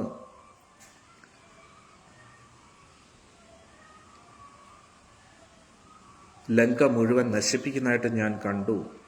രാക്ഷസന്മാരെല്ലാം ചാണകത്തിന്റെ ഒരു കുളത്തിൽ മുങ്ങുന്നതായിട്ട് ഞാൻ കണ്ടു. ഇതെല്ലാം വെച്ചിട്ട് പറഞ്ഞു, വലിയ ഏതോ ആപത്ത് ലങ്കയിലേക്ക് വരാൻ പോവുകയാണ്. വന്നു. ഏറ്റവും വലിയ ആപത്താണ് മോളിൽ. ഈ ഒറ്റയാൾ മതി എല്ലാം തീർക്കാൻ. ഹരേ കൃഷ്ണ. ഇതെല്ലാം പറഞ്ഞതിന് ശേഷം അത് കേട്ടപ്പോൾ സീതാദേവിക്ക് ഒരു സന്തോഷമായി. അന്നേരം സീതാദേവിക്ക് മനസ്സിലായി രാമൻ അധികം ദൂരെയല്ല എന്ന്. എന്നിട്ട് രാക്ഷസിമാരെല്ലാം അവിടെ നിന്ന് മാറി. അതായത് അവരവരുടെ കഴിവിന്റെ പരമാവധി സീതാദേവിയെ ഭീഷണിപ്പെടുത്താൻ നോക്കി എന്നൊക്കെ റിപ്പോർട്ട് രാവണന് കൊടുക്കാൻ പോയി. അപ്പോൾ സീതാദേവി ഒറ്റയ്ക്കാണ്, ആരും അടുത്തില്ല. ഹരിബോ. ഈ ഒരു സന്ദർഭമായിരുന്നു ഹനുമാൻ സ്വാമി കാത്തിരുന്നത്. ഹരേ കൃഷ്ണ. എത്ര മനോഹരമാണ് സുന്ദരകാന്ഡം അല്ലേ? ഹരിബോ. ഇനി എന്താണ് സംഭവിക്കുന്നതെന്ന് ഹനുമാൻ സ്വാമി സീതാദേവിയോട് സംസാരിക്കുമോ? സീതാദേവിക്ക് ഹനുമാനെ തിരിച്ചറിയാൻ കഴിയുമോ എന്നൊക്കെ അറിയാൻ നമ്മൾ നാളത്തെ എപ്പിസോഡ് കാണണം. നാളെ രാവിലെ 7 മണിക്ക് നമുക്ക് കാണാം.